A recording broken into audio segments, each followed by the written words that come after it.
Hallelujah. परमेश्वर यीशु, हम आज के वचन को तेरे हाथ में देते हैं प्रभु। हम मांगते हैं कि तेरा वचन दोधारी तलवार के समान आए, जो प्रभु लोगों के हृदय में ही नहीं जाए पर हमारे जीवनों को भी बदले।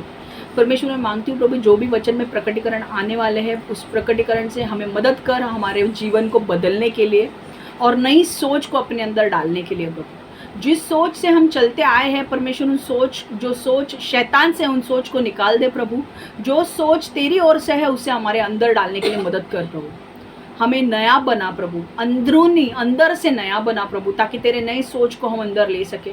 परमेश्वर, हमें अनुग्रह दे तेरे वचन पर चलने के लिए प्रभु। जो हमारे जीवन में सही नहीं है उसे निकाल दे, जो सही है उसे अंदर डाल हमारे जीवन में।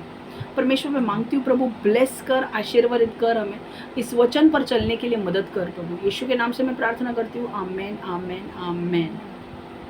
हालेलुया। ओके, वचन की शुरुआत जो हो रही है, हम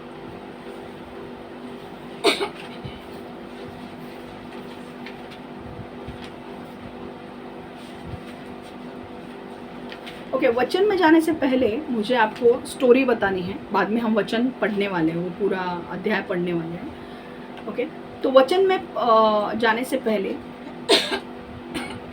मैं आपको स्टोरी बता रही हूँ, ठीक है। स्टोरी बताने के लिए मुझे डीप जाना है आज, ठीक है। तो स्टोरी टाइम लग सकता है समझने के लिए, लगेगा तो लगने दो, चलेगा। मैं एक ही पॉइंट लेने वाली हूँ, पर ये स्टोरी आपको समझ में आनी चाहिए, ठीक है।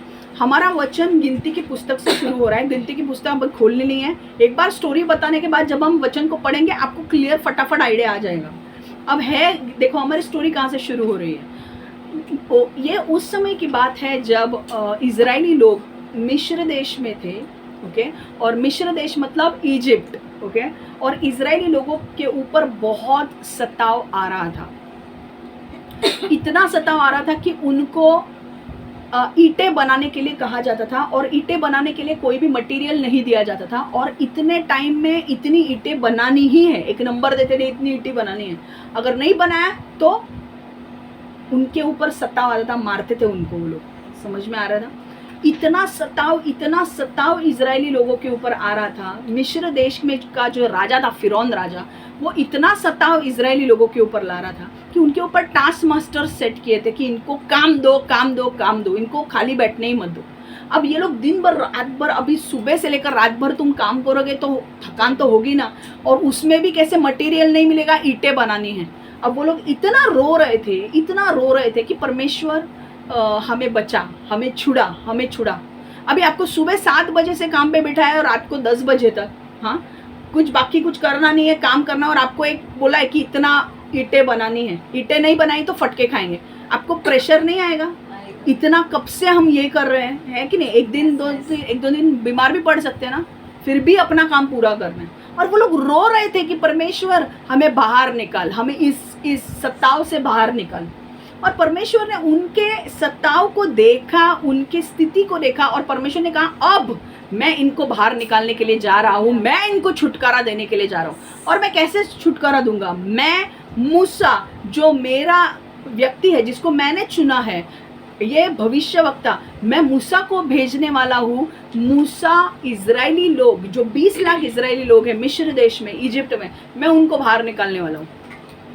और मूसा जाता है, फिरौन राजा से बात करता है और सारे इजरायली लोगों को, 20 लाख इजरायली लोगों को मिस्र देश से बाहर निकालता है। अब मिस्र देश से, मतलब इजिप्ट से इजराइल जाने का रास्ता 11.5 दिन का है चल के, ओके। बट ये लोग को इतने प्रॉब्लम्स थे कि परमेश्वर ने इनको 40 साल लगा दिए मिस्र देश से इजराइल जाने के लिए। 40 साल, जो हार्डली कुछ भी नहीं है, 11 दिन का रास्ता चल के है, जिसको 40 साल लग गए। क्यों? घूमते रह गए वहाँ पे। अब क्यों घूम रहे थे वो हम कभी बाद में देखेंगे, क्योंकि उनमें बहुत मस्ती थी, बहुत सारी, हम बोलते हैं ना, इनको चर्बी थी, वैसी कुछ टाइप था। और परमेश्वर उनका घमंड उतारना चाहता था। परमेश्वर बोलेगा ऐसा मैं नहीं लेके जाऊँगा कनान देश में, सारी मस्ती पहले उतारूंगा फिर लेकर जाऊंगा। अब हुआ क्या था, मूसा जो था वो 20 लाख लोगों का अगुवा था, लीडर था। मूसा को अथॉरिटी दी गई थी। अब हमारी स्टोरी वहाँ से शुरू हो रही है। अब मूसा इनको बाहर निकाल रहा है। अब मिस्र देश में इनको बहुत खाने पीने को अच्छा मिलता था, अब ये लोग जंगल में आ गए हैं, रास्ता 40 साल वो लोग सोचो भटक रहे हैं, खाने पीने को कुछ नहीं मिल रहा है। अब उनको क्या लग रहा है वही बेटर था मिस्र देश। हाँ, पर अब हमारी स्टोरी क्या हो रही है, वो बाहर आ गए हैं, बाहर अभी चल रहे हैं मूसा के साथ, और मूसा इनको धीरे धीरे धीरे, जैसा बादल आगे जाता था, ओके, बादल होता था, परमेश्वर का बादल आगे आगे जाता था और उनको रास्ता बताता था और वो उनके पीछे चलते थे। ठीक है, अब हुआ ऐसे, वहां के ग्रुप में 20 लाख लोगों में से कुछ लोगों ने मूसा के विरुद्ध बात करना शुरू की। उनका नाम क्या था? कोरा, दातन, अभिराम और ओन। ठीक है, ये 4 लोग थे। कोरा, मैं एकदम स्लो ले रही हूँ ताकि आपको समझ में आए। कोरा, दातन, अभिराम और ओन। ठीक है, अब कोरा कौन है ये जानना हमें ज़रूरी है। कोरा ने मूसा और हारून के विरुद्ध गया, और कोरा कौन से गोत्र का था? लेवी गोत्र का था। ओन, अभिराम और दातन रूबेन के गोत्र के थे। अभी मैंने क्या बोला था? इज़राइल के गोत्र कौन से हैं? अब्राहम जो पिता है, अब्राहम ने बच्चा दिया इसाक, इसाक का बच्चा याकूब, और याकूब के बच्चे कितने थे? 13, पर एक लड़की को छोड़ के 12, तो 12 गोत्र हुए। मतलब इनके द्वारा पीढ़ियां आगे चलने वाली थी। अब 12 लड़के मैंने बोले थे, तो 10 लड़के लिया की तरफ से थे। याकूब की 2 बीवियां थी, लिया और रेचल। रेचल के 2 थे, बिन्यामीन और यूसुफ, और ये 10 थे। ठीक है, अब रूबेन पहला लड़का था याकूब का, और लेवी तीसरा या चौथा। ठीक है, एक लड़के का नाम था लेवी और एक लड़के का नाम था रूबेन, और रूबेन के वंशावली से कौन आया था? ओन, अभिराम और दातन। ठीक है, ये कहाँ से आए थे? रूबेन के वंशावली से आए थे। और रूबेन के वंशावली को पहले ही आपको बोला था, याकूब ने श्राप दिया था रूबेन को कि क्योंकि तूने मेरे बीवी के साथ गलत रिश्ते बनाए हैं, तू कभी आगे नहीं बढ़ेगा। इसलिए उसकी जो पीढ़ियां हैं उन्होंने कुछ खास काम नहीं किया। समझ में आ रहा है? अब कोरा जो था, मैंने 4 लोगों का नाम लिया था, अभिराम, दातन, ओन। वो कौन से गोत्र के थे?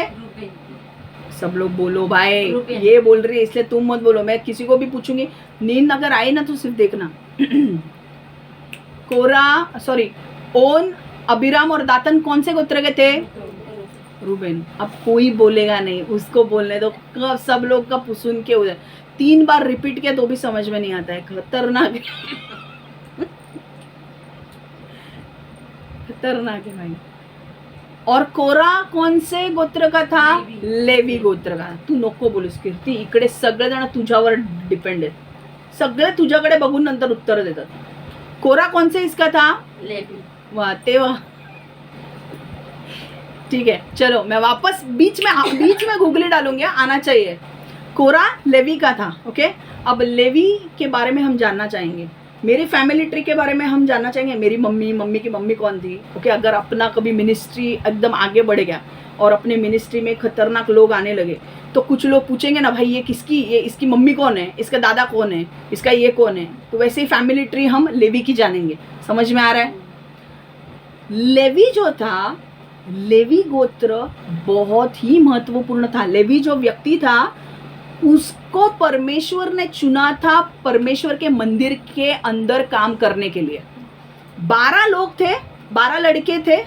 12 लड़कों में से लेवी जो लड़का था, उसकी जो पीढ़ी थी, उसका सिर्फ एक ही काम है, उनको लड़ने के लिए नहीं जाना है।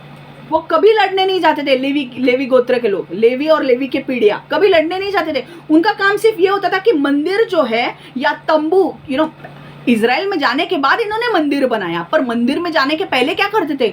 वो लोग तंबू डालते थे परमेश्वर की उपस्थिति के लिए, और आर्क होता था, पता है ना, संदूक होता था, परमेश्वर की उपस्थिति उसमें होती थी।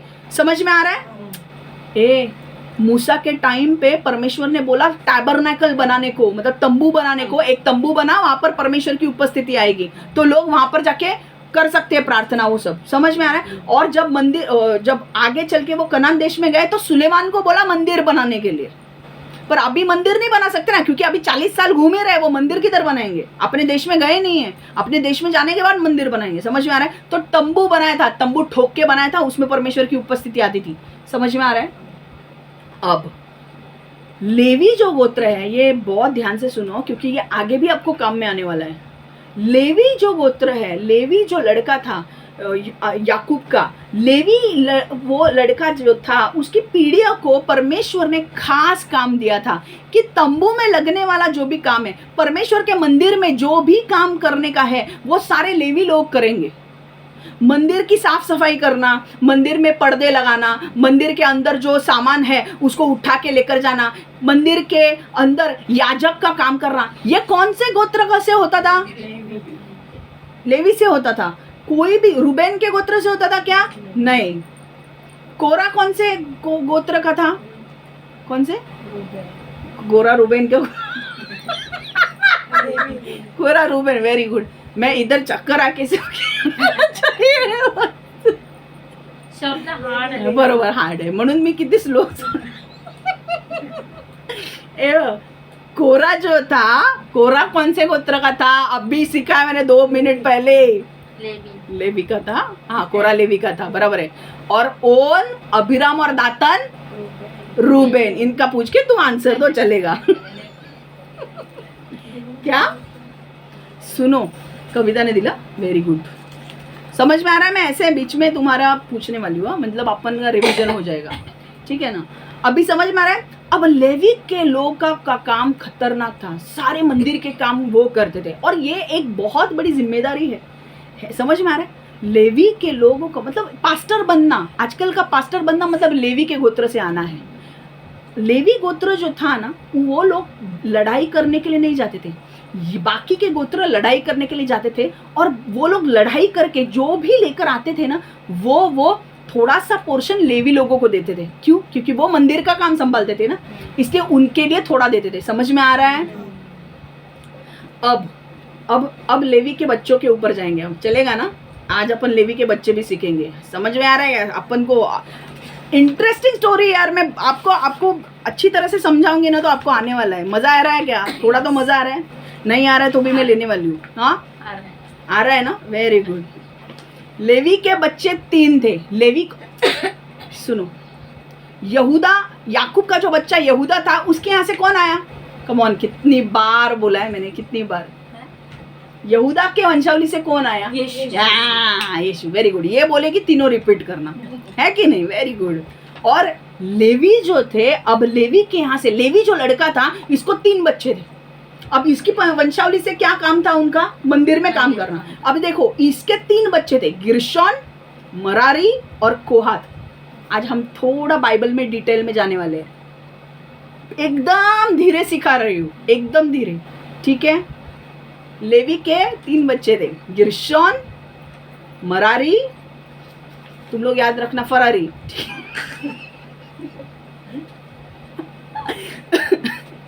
ठीक है? वो बराबर याद रहेगा तुमको। गिरशोन, मरारी और कोहात, ठीक है? कोहात। अब ये लोग 3 जो बच्चे थे, मैंने क्या बोला था, इनका काम क्या है? परमेश्वर के मंदिर का, मतलब तंबू के अंदर का काम देखना है। तो जो गिरशोन और मरारी का जो काम था, उनका काम क्या था कि अंदर जो परमेश्वर के मंदिर का जो भी काम होता था, वो उनको सामान वामान उठा के वो लेकर जाना उनका काम होता था। पर गिरशोन और मरारी को एक बहुत अच्छा चीज परमेश्वर ने दिया था कि वो जो सामान उठाते थे, वो सामान वो बैलगाड़ी पे रख के लेकर जा सकते थे। हाँ, बट कोहात जो उनका भाई था, गिरशोन, मरारी और कोहात तीनों भाई है, तो कोहात जो भाई था, उसका काम थोड़ा डेंजरस था। उसका काम क्या था? उसका भी काम परमेश्वर के सामान को उठाना था, पर कैसा उठाना? हाथ लगा के नहीं, पोल पे बॉडी को लेके जाते हैं मराठी, इसमें अपने इसमें वो काय म्हणतात, तिरडी, ते कसं उचलतात? अरे ये बोलना नहीं चाहिए, वो गंदा है, बट पोल पे डालकर लेकर जाते थे, संदूक ये वो, समझ में आ रहा है? पोल पकड़ के, समझ में आ रहा है? ऐसे लेकर जाते थे वो। अब होता क्या था, कोहात के जो लोग थे वो लोग को पूरा अपने हाथ से उठाकर लेकर जाना पड़ता था। और गिरशोन और मरारी जो उसके भाई थे ना, उनको क्या बैलगाड़ी में डाल के भी लेकर जा सकते थे। और कोहात के यहाँ पे क्या था कि एक तो कंधे पे उठाना है पर उसको हाथ भी नहीं लगाना है। अगर हाथ लगाए तो खत्म, उधर ही मर जाएंगे। उज़ैया का स्टोरी मैंने सुनाया था आपको। उज़ैया का बाप नहीं पता आपने को, है ना? नहीं पता है। वेरी गुड वेरी गुड, कोई बात नहीं, मैं वापस बोल दिया। उज़ैया क्या कर रहा था, संदूक चोरी हो गया था, दाऊद का संदूक चोरी हो गया था। और वो लोग दाऊद वापस संदूक लेकर आ रहे थे। और वो संदूक कहाँ था? बैलगाड़ी पे था। अब बैलगाड़ी का पैर टिल्ट हो जाता है, थोड़ा ऐसा हो जाता है बैल का पैर, तो संदूक गिरने के लिए जाता है। तो उज़ैया जो है वो उसे हाथ लगाने जाता है और वो मर जाता है उसी वक्त, परमेश्वर के संदूक को हाथ लगाने की वजह से। वो क्यों मरा? उज़ैया कोहात के यहाँ से आ रहा था, कोहात के पीढ़ी से आ रहा था। और कोहात का क्या काम था? संदूक को उठा के लेकर जाना, या जो भी चीज है उनको उठा के लेकर जाना, पर हाथ लगाना क्या नहीं। समझ में आ रहा है? इसीलिए उज़ा मारा गया। समझ में आ रहा है? क्लियर हो गया पॉइंट? अब ये चीजें कोहात के लोगों को अच्छी नहीं लगती थी। क्यों? क्योंकि डेंजरस काम है। एक तो उठाना है, अपना हाथ भी नहीं लगना चाहिए उन चीजों को, अगर लग गया तो हम मर जाएंगे। इसलिए कोहात क्या बोलता था, मेरे को ये चीजें नहीं चाहिए भाई, मेरे को ये काम में इंटरेस्ट नहीं है, मेरे को याजक बनना है। वो लोग किसके लिए सोचते थे? मुझे याजक बनना है, क्योंकि लेवी लोगों में से याजक आता था ना। पर याजक का काम कहां से, कौन से पीढ़ी से आने वाला था? हारून के पीढ़ी से, एरन। ओके, अब थोड़ा सा हम और आगे जाने वाले हैं, ठीक है? लेवी जो था व्यक्ति, लेवी के 3 बच्चे, गिरशोन, मरारी और कोहात, है कि नहीं? अब कोहात के 4 बच्चे थे और वहां से कौन आया? मूसा और हरून और मूसा कहां से आए हमको पता चलना चाहिए ना। तो कोहात के यहां से आए वो, ठीक है? कोहात के 4 बच्चे थे, अमराम, इजार, हिब्रोन और उज़ायल। इंग्लिश में मैं बोल रही हूँ, अमराम, इजार, हिब्रोन, उज़ायल, ठीक है? अब अमराम के मतलब अमराम जो था, अभी मेरे 4 बच्चे हैं, तो मेरा एक बच्चे के अगर एक लाइक अमराम है, अमराम के नीचे कौन था? अमराम करके कोहात के 4 बच्चे थे, अमराम, इजार और इब्रोन और उज़ल। अभी हम 2 ही बच्चे के ऊपर कॉन्सेंट्रेट करेंगे, अमराम और इजार, मतलब वो सगे भाई थे। अमराम के नीचे कौन आया? हारून, मूसा और मिरियम। समझ में आया? हारून, मूसा और मिरियम का बाप कौन था? अमराम। और उसका सगा भाई कौन था? इजहार। इजहार से कौन आया? इजहार से 3 बच्चे आए। मतलब मैं और मेरी बहन, हम दोनों सगे बहनें हैं। मेरे बच्चे सपोज एरन, मोजेस और मिरियम हैं, और मेरे बहन का बच्चे कोरा, नेपेग और जिचरी। तो कोरा कहाँ से आया? कोरा मेरे बहन के जो 3 बच्चे उसमें से एक था कोरा, समझा? तो समझा कोरा कहाँ से आया? तो इसका मतलब क्या है? मैं और मेरे बहन के जो दादाजी है वो सेम है, कोहात, है कि नहीं? कोहात, समझ में आ रहा है? मेरे पिताजी सेम है ना यार, मेरे दादाजी नहीं, मेरे पिताजी से हम दोनों आए और हमारे बच्चे, समझ में आ रहा है? तो अब क्या हो रहा है कि इसका मतलब क्या हुआ कि कोहात के 2 बच्चे अमराम और इजार, अमराम के 3 बच्चे एरोन, मोजेस और मिरियम, इजहार के 3 बच्चे कोरा, नेपेग और जिचरी। अब इसका मतलब सिंपल है कि एरन, मोजेस, मिरियम और हारून, मूसा, मरियम और कोरा, ये तीनों चचेरे भाई है, फर्स्ट कजिन्स है। समझ में आ रहा है? अब ये चीज ध्यान रहेगी, समझ में आएगा, याद रहेगा क्या? ये मूसा, हारून, मिरियम और कोरा फर्स्ट कजिन्स है, चचेरे भाई है। और वो कहाँ से आते हैं? कोहात से। और कोहात लोगों का काम क्या है? उठा के लेकर जाना और हाथ नहीं लगाना। पर परमेश्वर ने मूसा को लीडर बनाया था और हारून को याजक बनाया था। समझ में आ रहा है? और कोरा को क्या काम दिया था? उठाने का काम था। फर्स्ट कजिन्स थे यार, समझ में आ रहा है क्या? कोहात आपका समझ में आ रहा है? समझ में आ रहा है? ऐसे रिएक्शंस मत दो यार, थोड़ा नहीं समझ में आ रहा, मैं वापस समझाती हूँ। समझ हारून का काम, अभी हारून के यहाँ से प्रीस्टहुड होने वाला था, मतलब याजक हारून से बनने वाले थे। समझ में आने वाला है? समझ आ रहा है? मूसा याजक नहीं था, हारून के पीढ़ी से याजक आने वाले थे, प्रीस्ट आने वाले थे। मैंने क्या बोला? लेवी से ही प्रीस्ट आएंगे, लेवी गोत्र से, पर हारून के पीढ़ी से याजक आने वाले हैं। समझ में आ रहा है? मूसा के यहाँ से नहीं आने वाले, हारून के यहाँ से आने वाले। और अब कोरा का काम, कोरा भी मतलब अब बोल रहे हैं ना, मेरा फर्स्ट कजिन है, हम सब एक ही जगह से आए, पर एक यहाँ से याजक बन रहे हैं और एक याजक नहीं बन रहा है, एक काम करने का उठा रहा है। तो वो कोरा को जरा बुरा लग रहा था कि मेरे जो भाई है हारून के बच्चों को प्रीस्ट का काम दिया और मेरे सारे पीढ़ी ऐसे उठा के लेकर जा रहे हैं। समझ में आ रहा है? तो इसीलिए उसको गुस्सा था। किसके ऊपर? कोरा को गुस्सा था किसके ऊपर? हारून और मूसा के ऊपर। क्यों? क्योंकि मूसा को लीडर बनाया था, 20 लाख लोगों के ऊपर लीडर बनाया था, और हारून जो था वो याजक बना था। अब उसका दिमाग खराब हो गया था। क्यों? क्योंकि वो बोल रहा था हमारे दादाजी, हमारे पिता तो सेम ही है ना, हमारे दादाजी सेम है, फिर मेरे को एक काम और तेरे को एक काम क्यों? लीडर मूसा, हारून याजक। और एक मिनट, और याजक का भी मेरे को एक बताना है, याजक का काम क्या होता था? याजक मतलब प्रीस्ट का काम क्या होता था? धूप जलाओ परमेश्वर के सामने। बट ये साधारण काम नहीं था, समझो ये बात था, समझो।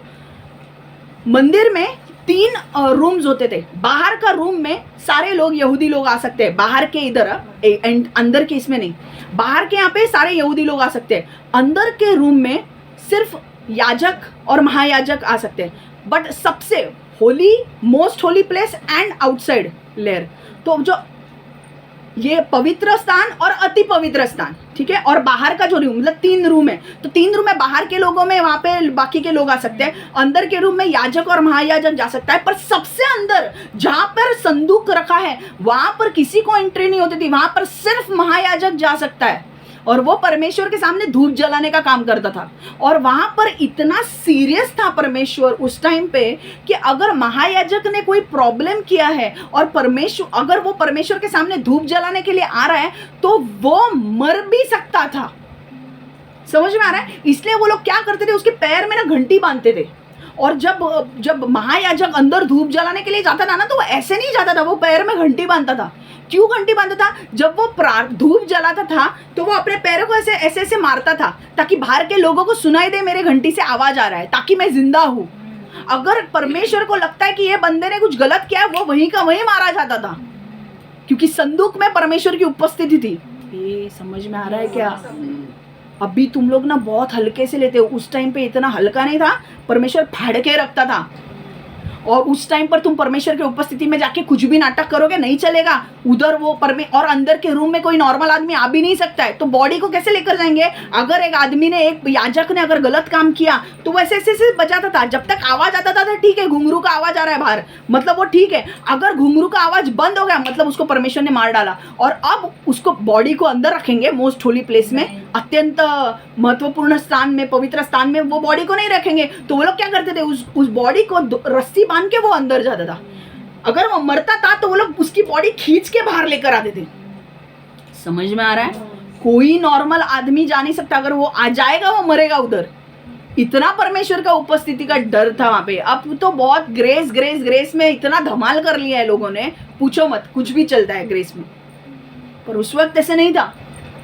और इसीलिए याजक, जो परमेश्वर के सामने धूप जलाने का काम था, वो बहुत महत्वपूर्ण काम था। इसलिए याजक लोग भी डरते थे, अगर हमसे कुछ गलती हो गई, परमेश्वर माफ कर, पर वहां उसके सामने, परमेश्वर के सामने अगर परमेश्वर को नजर आया कि तुमने कुछ गलत किया, वहीं पे मर जाओगे तुम।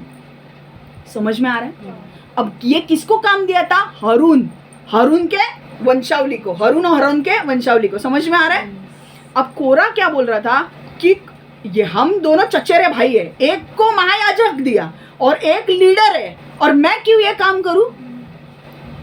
उसको क्या चाहिए था? उसको महायाजक बनना था, और उसको मूसा के ऊपर भी गुस्सा था कि तू लीडर क्यों बन रहा है? लीडर तो मैं भी बन सकता हूं। तो अब हमारी स्टोरी यहाँ से शुरू होती है। 24 मिनट यहाँ पे गए हैं समझाने के लिए।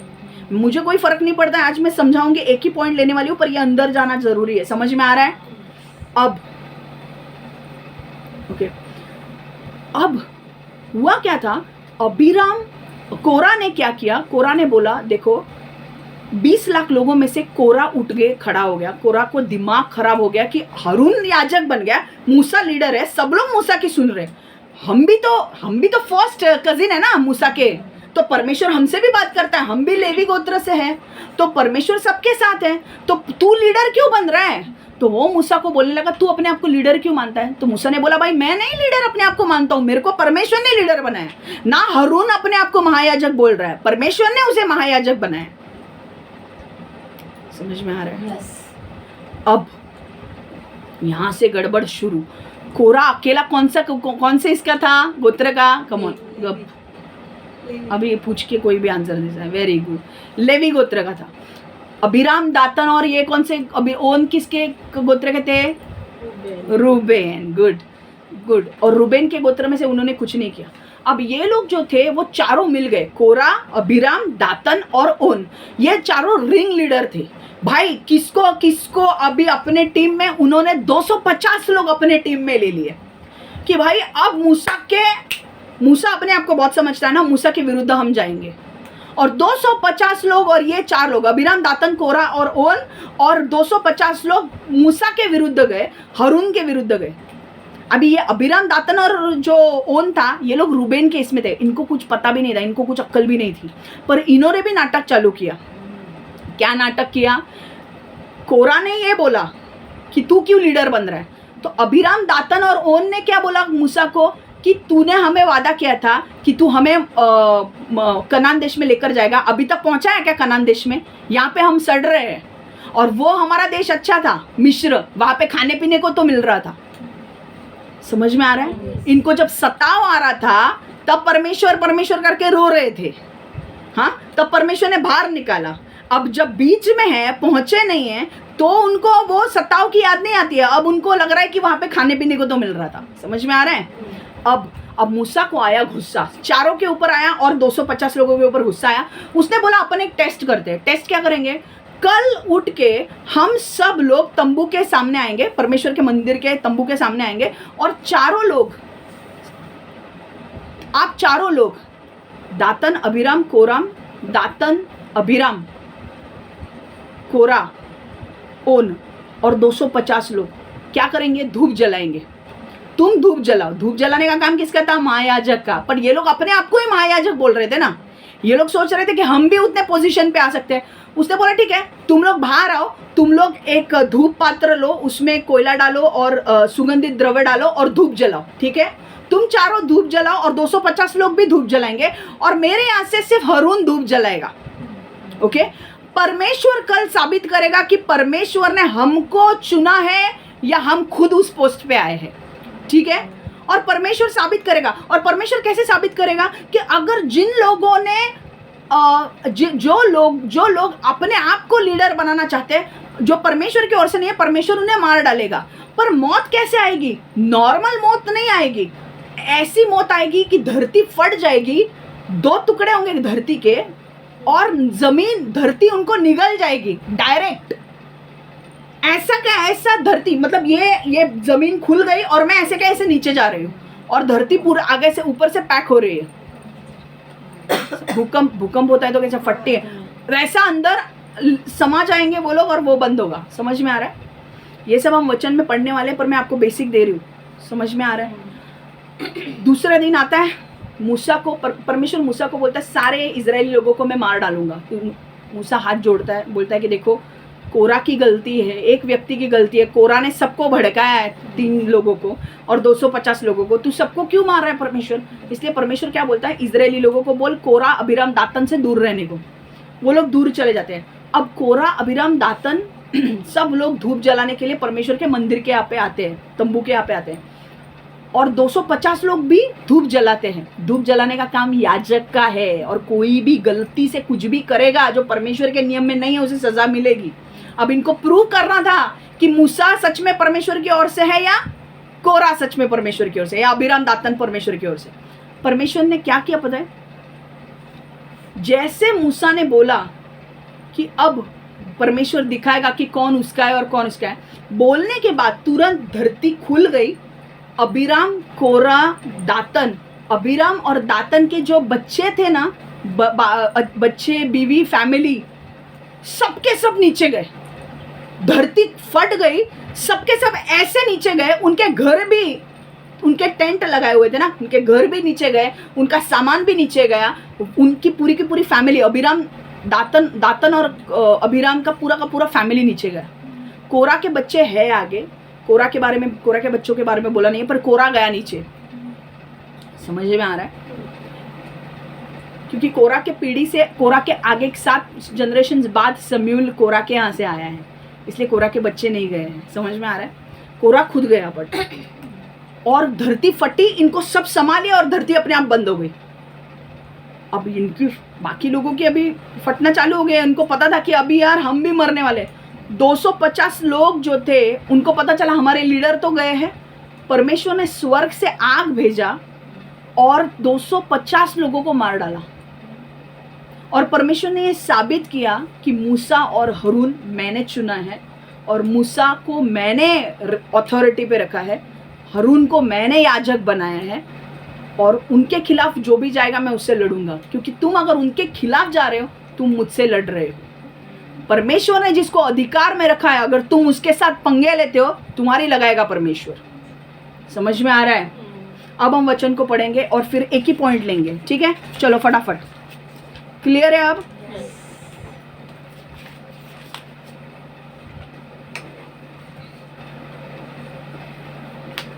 नंबर्स, गिनती की पुस्तक 16, 25 से 35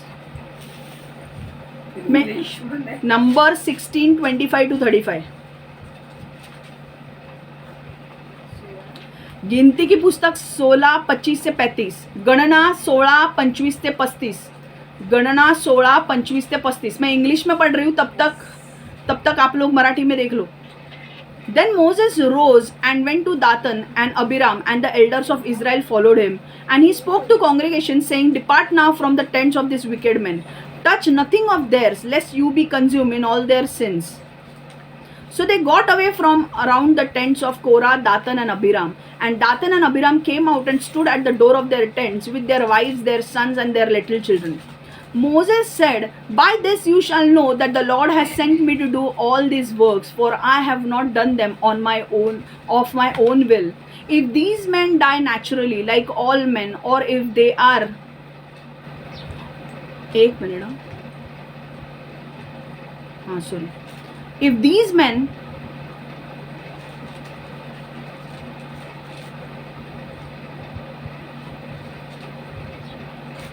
Okay, and Moses said, By this you shall know that Lord has sent me to do all these works, for I have not done them on my own will. If these men die naturally like all men, or if they are visited by common fate of all men, then the Lord has not sent me.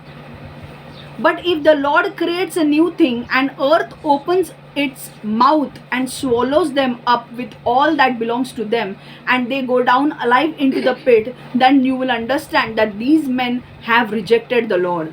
Now it came to pass, as he finished speaking all these words, that the ground split apart under them, and the earth opened its mouth and swallowed them up with their households, and all the men with Korah, with all their goods.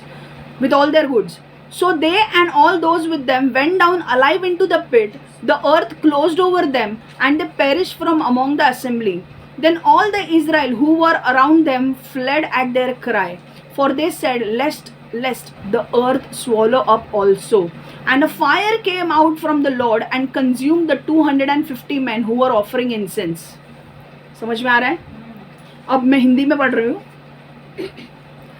मूसा खड़ा हुआ और दातन और Abiram के पास, गिनती की पुस्तक 16, 25 से 35. मूसा खड़ा हुआ और दातन और अबीराम के पास गया. इजराइल के सभी अग्रज नेता उसके पीछे चले. मूसा ने लोगों को चेतावनी दी, इन बुरे आदमियों के डेरे से दूर हट जाओ, इनकी किसी चीज को ना छुओ. यदि तुम लोग छुओगे तो इनके पापों के कारण नष्ट हो जाओगे. इसलिए लोग कोरा, दातन और अबीराम के तंबुओं से दूर हट गए. दातन और अबीराम अपने डेरे के बाहर अपनी पत्नी, बच्चे और छोटे शिशुओं के साथ खड़े थे. तब मूसा ने कहा, मैं प्रमाण प्रस्तुत करूंगा कि यहोवा ने मुझे उन चीज़ों को करने के लिए भेजा है जो मैंने तुमको कहा है। मैं दिखाऊंगा कि वो सभी मेरे विचार नहीं थे। मतलब यहाँ पे मूसा क्या बोल रहा है कि मैं दिखाऊंगा कि मैं परमेश्वर के ओर से हूँ, मैंने अपने मर्जी से नहीं कर रहा हूँ मैं तुम्हारी अगुवाई। ये पुरुष यहाँ मरेंगे, किंतु यदि ये सामान्य ढंग से मरते हैं, अर्थात जिस प्रकार आदमी सदा मरते हैं, तो यह प्रकट करेगा कि यहोवा ने वस्तुत मुझे नहीं भेजा है। किंतु यदि यहोवा ने दूसरे ढंग अर्थात कुछ नए ढंग से मरने देता है, तो तुम लोग जानोगे कि इन व्यक्तियों ने सचमुच यहोवा के विरुद्ध पाप किया है। पृथ्वी फटेगी और इन व्यक्तियों को निगल लेगी। वे अपनी कब्रों में जीवित हो जाएंगे, वे अपने कब्रों में जीवित ही जाएंगे, और इनकी हर एक चीज इनके साथ नीचे चली जाएगी। समझ में आ रहा है? ये लोग तो जाएंगे, इनकी सारी चीजें भी नीचे जाएंगी। और कब्र में कौन जाता है मेरे को बताओ? मरे हुए लोग जाते हैं ना। ये जिंदा के जिंदा कब्र में गए हुए सब। जब मूसा ने इन बातों का कहना समाप्त किया, व्यक्तियों के पैरों के नीचे पृथ्वी फटी। यह ऐसा था मानो पृथ्वी ने अपना मुंह खोला, वो उन्हें खा गई, और इनके सारे परिवार और कोरा के सभी व्यक्ति तथा उनकी सभी चीज़ें पृथ्वी में चली गई। वे जीवित ही कब्र में चले गए, उनकी हर एक चीज़ उनके साथ गई। तब मतलब सिर्फ कब्र में वो लोग नहीं गए, सारी चीज़ें उनके साथ गई। तब पृथ्वी उनके ऊपर से बंद हो गई, वे नष्ट हो गए और वे उसे डेरे से लुप्त हो गए। इज़राइल के लोगों ने नष्ट किए जाते हुए लोगों का रोना चिल्लाना सुना। इसलिए वे चारों ओर दौड़ पड़े और कहने लगे, पृथ्वी हम लोगों को भी निगल जाएगी। तब यहोवा से आग आई और उसने 250 पुरुषों को जो सुगंधित भेंट कर रहे थे नष्ट कर दिया। कीर्ती वाच 10 पॉइंट्स लवकर, 16, 25 ते 35 वाच वर येऊन.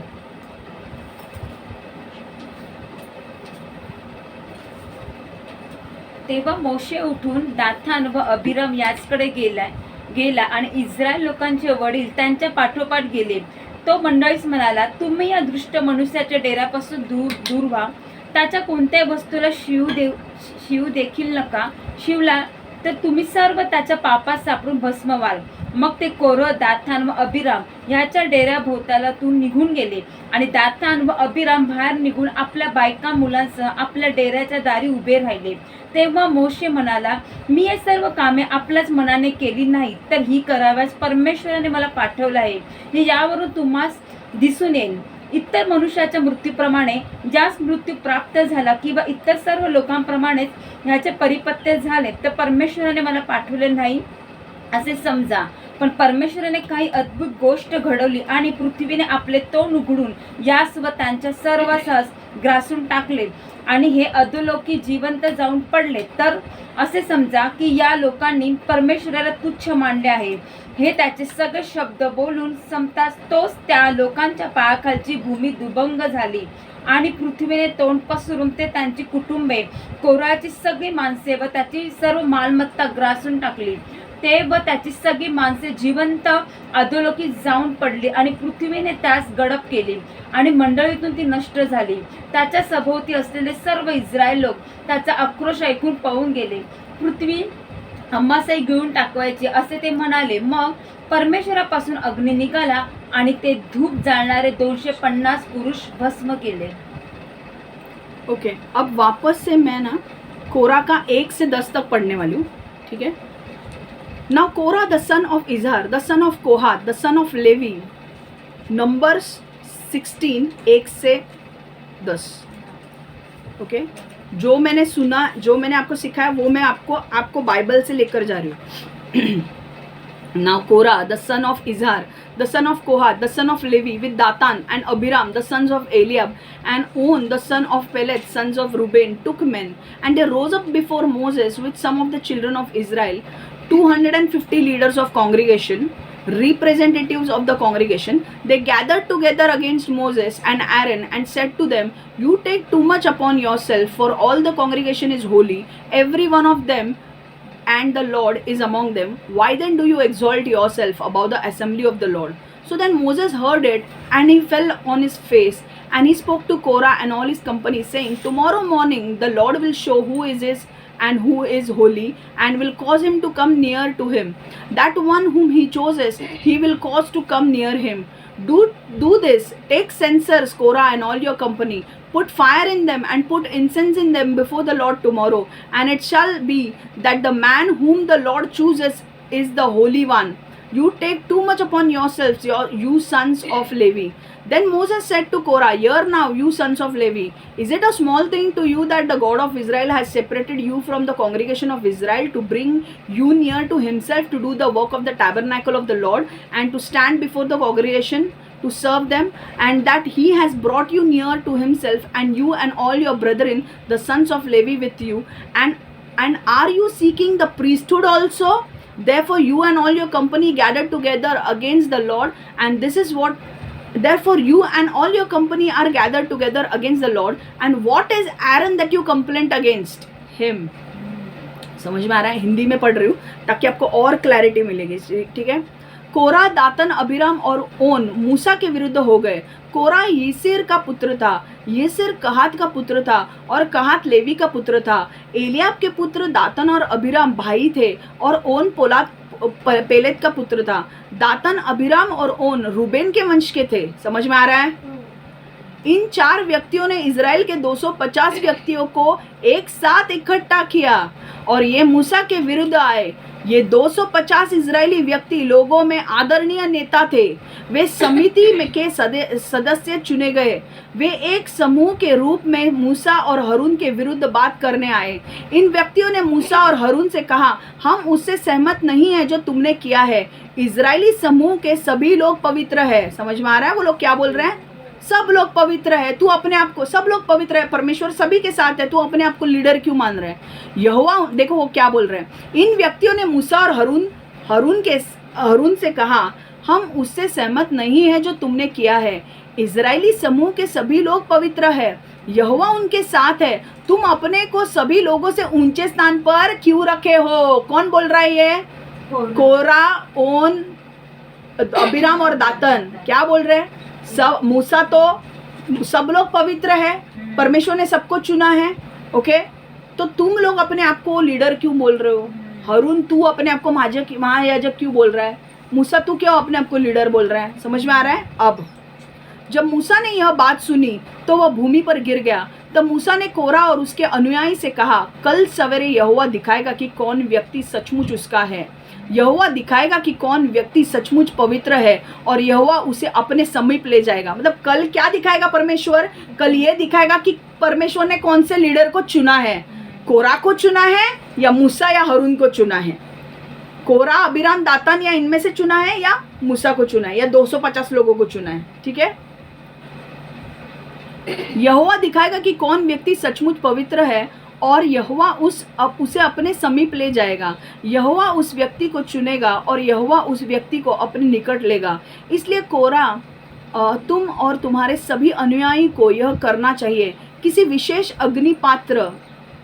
विशेष अग्नि पात्र में आग और सुगंधित धूप रखो, तब उन पात्रों को यहोवा के सामने लाओ। यहोवा एक पुरुष को चुनेगा जो सचमुच पवित्र होगा। किंतु मुझे डर है कि तुमने और तुम्हारे लेवी वंश भाइयों ने सीमा का अतिक्रमण किया है। क्यों?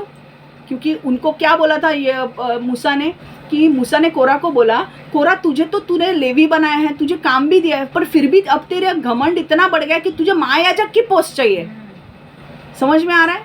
कुछ लोग होते हैं ना, कॉर्पोरेट्स वर्ल्ड में या दूसरों की चीज़ें मारने के लिए जाते हैं, मुझे ये रोल मिलना चाहिए था, दूसरों का रोल ढकते हैं। होता है, ये सब चलता है कि नहीं? मूसा ने कोरा से यह भी कहा, लेवी वंशियों, मेरी बात सुनो।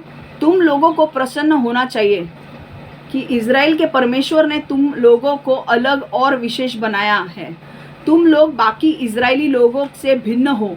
यहोवा ने तुम्हें अपने समीप लिया, जिससे तुम यहोवा की उपासना में इज़राइल के लोगों की सहायता के लिए यहोवा के पवित्र तंबू में विशेष कार्य कर सको। क्या यह पर्याप्त नहीं है? यहोवा ने तुम्हें और अन्य सभी लेवी वंश के लोगों को अपने समीप लिया है, किंतु अब तुम याजक भी बनना चाहते हो। तुम और तुम्हारे अनुयायी परस्पर एकत्र होकर यहोवा के विरोध में आए हो। क्या हारून ने कुछ बुरा किया है? नहीं, तो फिर उसके विरुद्ध शिकायत करने क्यों आए हो? समझ में आ रहा है? अब उसके बाद इसके बाद दातन और अबीराम ने उससे क्या कहा वो भी जान लेते हैं। And Moses sent to call Dathan and Abiram, the sons of Eliab, but they said, "We will not come up. Is it a small thing that you have brought us up out of land flowing with milk and honey to kill us in the wilderness, that you should keep acting like a prince over us? Moreover, you have not brought us into land flowing with milk and honey, nor given us. Moreover, you have not brought us into a land flowing with milk and honey, nor given us inheritance of fields and vineyards. Will you put out the eyes of men? We will not come up." तब मूसा ने Eliab के पुत्र दातन और Abiram को बुलाया, किंतु दोनों आदमियों ने कहा, हम लोग नहीं आएंगे। तुम हमें उस देश से बाहर निकाल लाए हो जो संपन्न था और जहाँ दूध और मधु की नदियाँ बहती थी। अब देखो ये लोग क्या बोल रहे हैं। अबीराम और दातन क्या बोल रहे हैं? लेवी के नहीं है ना, उनको कुछ अक्कल नहीं है। लेवी का मंदिर के अंदर क्या होता है उनको पता ही नहीं, क्योंकि वो रूबेन के वंश है, मंदिर में वो जा नहीं सकते। तो अभी उनको भी तो फाइट करना है ना मूसा के साथ, तो अब वो लोग मूसा के साथ फाइट कर रहे हैं। कोरा किसके साथ फाइट कर रहा था? हारून के साथ फाइट कर रहा था। कोरा दोनों के साथ फाइट कर रहा था, क्योंकि वो भी लेवी है कि लीडर मैं भी लीडर बन सकता हूँ, मैं भी महायाजक बन सकता हूँ। और ये अबीराम दातन रूबेन के यहाँ से थे, इनको कुछ पता नहीं मंदिर के अंदर क्या होता है, तो मूसा के साथ फाइट कैसे करेंगे? अब कोरा के साथ हाथ मिला लिया है तो कोरा के बाजू से कुछ बोलना चाहिए ना। तो वो क्या बोल रहे थे कि तूने हमें मिस्र देश से बाहर निकाला है, उसमें क्या है? हमको वो देश में तो खाने पीने को तो मिल रहा था, ये इधर क्या कर रहे हैं? हम सड़ रहे हैं जंगल में आके। समझ में आ रहा है? देखो, तब मूसा ने एलियाब के पुत्रों को दातन और अबीराम को बुलाया, किंतु दोनों आदमियों ने कहा, हम लोग नहीं आएंगे। तुम हमें उस देश से बाहर निकाल लाए हो जो संपन्न था। समझ में आ रहा है? मिस्र देश संपन्न था, उनको लात मिल रही थी तो वो संपन्न नहीं था। तब वो रो रहे थे, पर अब खाने पीने को मिल नहीं रहा है तो वो अच्छा था। तुम हमें उस देश से बाहर निकाल लाए हो जो संपन्न था और जहाँ दूध और मधु की नदियाँ बहती थी। तुम हम लोगों को यह मरुभूमि में मारने के लिए लाए हो, और अब तुम दिखाना चाहते हो कि तुम हम लोगों पर अधिकार भी रखते हो। हम लोग तुम्हारा अनुसरण क्यों करें? तुम हम लोगों को उसी नए देश में नहीं लाए जो संपन्न है और जिसमें दूध और मधु की नदियाँ बहती है। अरे यार, मूसा अब उनको लेकर जा रहा था, अभी तक ये लोग पहुंचे नहीं है। तुम लोग ऐसे बीच में नाटक करोगे तो कैसे पहुंचेंगे हम वो देश में? इनके नाटक बहुत थे, इसलिए परमेश्वर बोल रहा था इतनी अकड़ है ना इनको कि इतने अकड़ में इनको मैं अच्छे देश में लेकर नहीं जाने वाला है। इनको मैं पीटूंगा, इनको पीट पीट के मैं सीधा करूंगा, तब मैं इनको लेकर जाऊंगा। और आपको पता है परमेश्वर ने इतना गुस्सा किया, ये एक्चुअल है, बाइबल में लिखा होगा कि ये लोग जो पहली जो पीढ़ी थी ना, परमेश्वर ने उनको मार डाला। वो लोग कभी प्रतिज्ञा के देश में नहीं गए, उनके बच्चे प्रतिज्ञा के देश में गए। मूसा नहीं लेकर गया, यहोशू लेकर गया, तो उनके बच्चे गए। समझ में आ रहा है? और 40 साल में उनके बच्चे हुए ना, वो बच्चे गए उधर, इसीलिए उनको खतना करना पड़ा बाद में जाने के पहले गिलगाल में, क्योंकि परमेश्वर ने बोला तुमने खतना नहीं किया है, तुम ऐसे ही जन्मे हो, तुमको कुछ पता नहीं है, 8वें दिन खतना करना पड़ता है, तुमने किया नहीं है। तो गिलगाल में खतना करके फिर वो लोग गए। ऐसी जो पीढ़ी थी ना, जो अपने आप को बहुत शाणे समझ रहे थे, परमेश्वर ने उनको उधर ही मार डाला। समझ में आ रहा है? हम लोग तुम्हारा अनुसरण क्यों करें?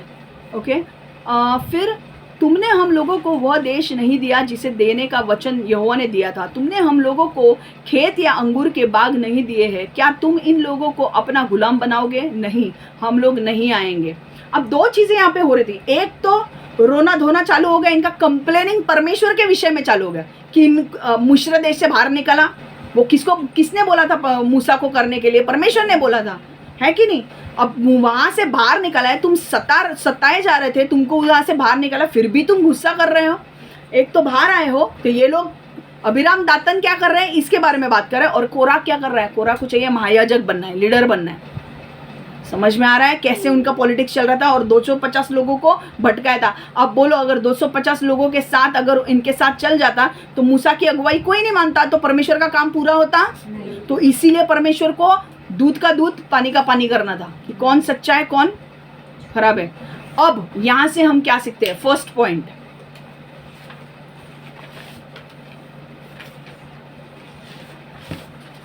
First point, God will judge people who don't respect authority. God will judge people who don't respect authority. ईश्वर उन लोगों का न्याय करेगा जो अधिकारियों का सम्मान नहीं करते हैं. ईश्वर उन लोगों का न्याय करेगा जो अधिकारियों का सम्मान नहीं करते. कुठला वाचलं इथे नंबर काय? नंबर 16. आता मी सांगेन तर वाच, फक्त आता लगेच नको उघडूस.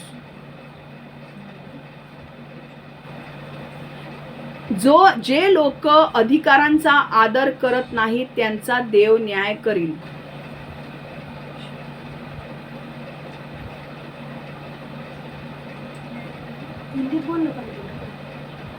ईश्वर उन लोगों का न्याय करेगा जो अधिकारियों का सम्मान नहीं करते.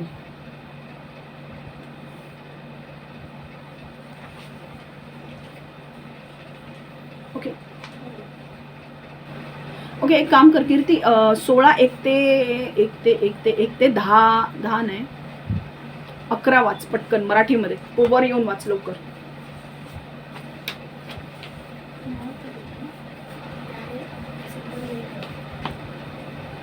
कोरह बिन इसार बिन कहात बिन लेवी आणि रुबेन वंशातील अलिवाचे पुत्र दाथान व अबिराम आणि ओन बिन पेलेथ हे इस्रायल मंडळीचे काही लोक म्हणजे मंडळीचे 250 सरदार बरोबर घेऊन मोशीवर उठले. हे सरदार लोकप्रतिनिधी असून अब्रुदार पुरुष होते. ते मोशे व अहरोन याच विरुद्ध उठून त्यास म्हणाले, तुम्ही फारच अडत्या मिरवता. मंडळीतील प्रत्येक पुरुष पवित्र आहे आणि परमेश्वर त्याच्या ठाई आहे, तर तुम्ही परमेश्वराच्या मंडळीवर वर्चस्व का चालवता? हे ऐकून मोशे उपडा पडला. तो कोरह व त्याचे साथीदार याच म्हणाला, परमेश्वराचे कोण व पवित्र कोण हे परमेश्वर उद्या सकाळी दाखवेल व त्यास आपल्या समीप येऊ देईल. ज्यास तो निवडील त्यास तो आपल्या समीप येऊन देईल. तर आता हे कोरह, तू आणि तुझे सर्व सोबती धुपाटणी घेऊन या आणि उद्या त्यात अग्नी ठेवून परमेश्वराला धूप दाखवा. मग परमेश्वर ज्यास निवडून घेईल तोच पवित्र ठरेल. लेव्याचे वंश तुम्हीच अडत्या मिरवणे आहात. मग मोशे कोरस म्हणाला, लेव्याचे वंशज ऐका, तुम्ही परमेश्वराच्या निवास मंडपाची सेवा करावी आणि मंडळीची सेवा करण्यासाठी त्याच समोर उभे राहावे, म्हणून परमेश्वराने तुम्हास आपल्या समीप येऊन दिले. या कार्यासाठी परमेश्वराने तुम्हास इस्रायल लोकांच्या मंडळीतून वेगळे केले. हे थोडे झाले का? तुला व तुझ्या सर्व लेवी भाऊबंदास परमेश्वराने आपल्या समीप घेतले असून याचकाचे पदी तुम्ही मिळून पाहता का? यासाठीच तू आणि तुझ्या बरोबरची सर्व मंडळी परमेश्वर उठली आहे. अहरोन तो काय की तुम्ही त्याच विरुद्ध कुरकुर करीत आहात. मोशेने अलिवाचे पुत्र दाथान व अबिराम यास बोलावणे पाठवले, पण त्यांनी म्हटले, आम्ही येत नाही. तू आम्हास या रानात मारून टाकण्यासाठी दुधामधाचे प्रवाह वाहणाऱ्या देशातून काढून आणले. हे थोडे झाले म्हणून आमच्यावर अधिपत्य चालवतोस. शिवाय दुधामधाचे प्रवाह वाहणाऱ्या देशात तू आम्हास मुळीच आणले नाही, अथवा शेते व द्राक्षमळे याचे वतन आम्हास दिले नाही. या लोकांचे डोळे अंधळे करतोस काय? आम्ही येत नाही. तेव्हा मोशेचा कोप भडकला व तो परमेश्वरास म्हणाला, ह्यांच्या अर्पणाकडून पाहून देखील नको. मी त्यातल्या कोणाचे एकही गाढव घेतले नाही, कोणाची काही हानी केली नाही. बस ठीक है.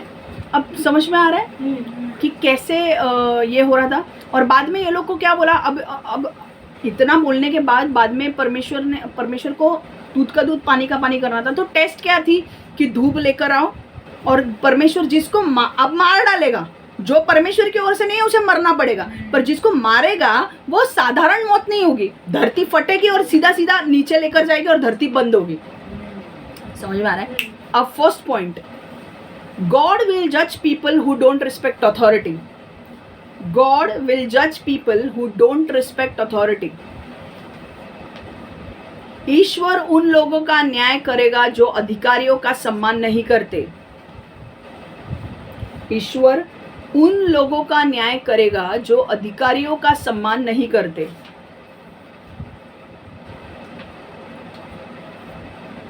जे लोक अधिकारींचा आदर करत नाहीत त्यांचा देव न्याय करील. जे लोक अधिकारींचा आदर करत नाही त्यांचा देव न्याय करील.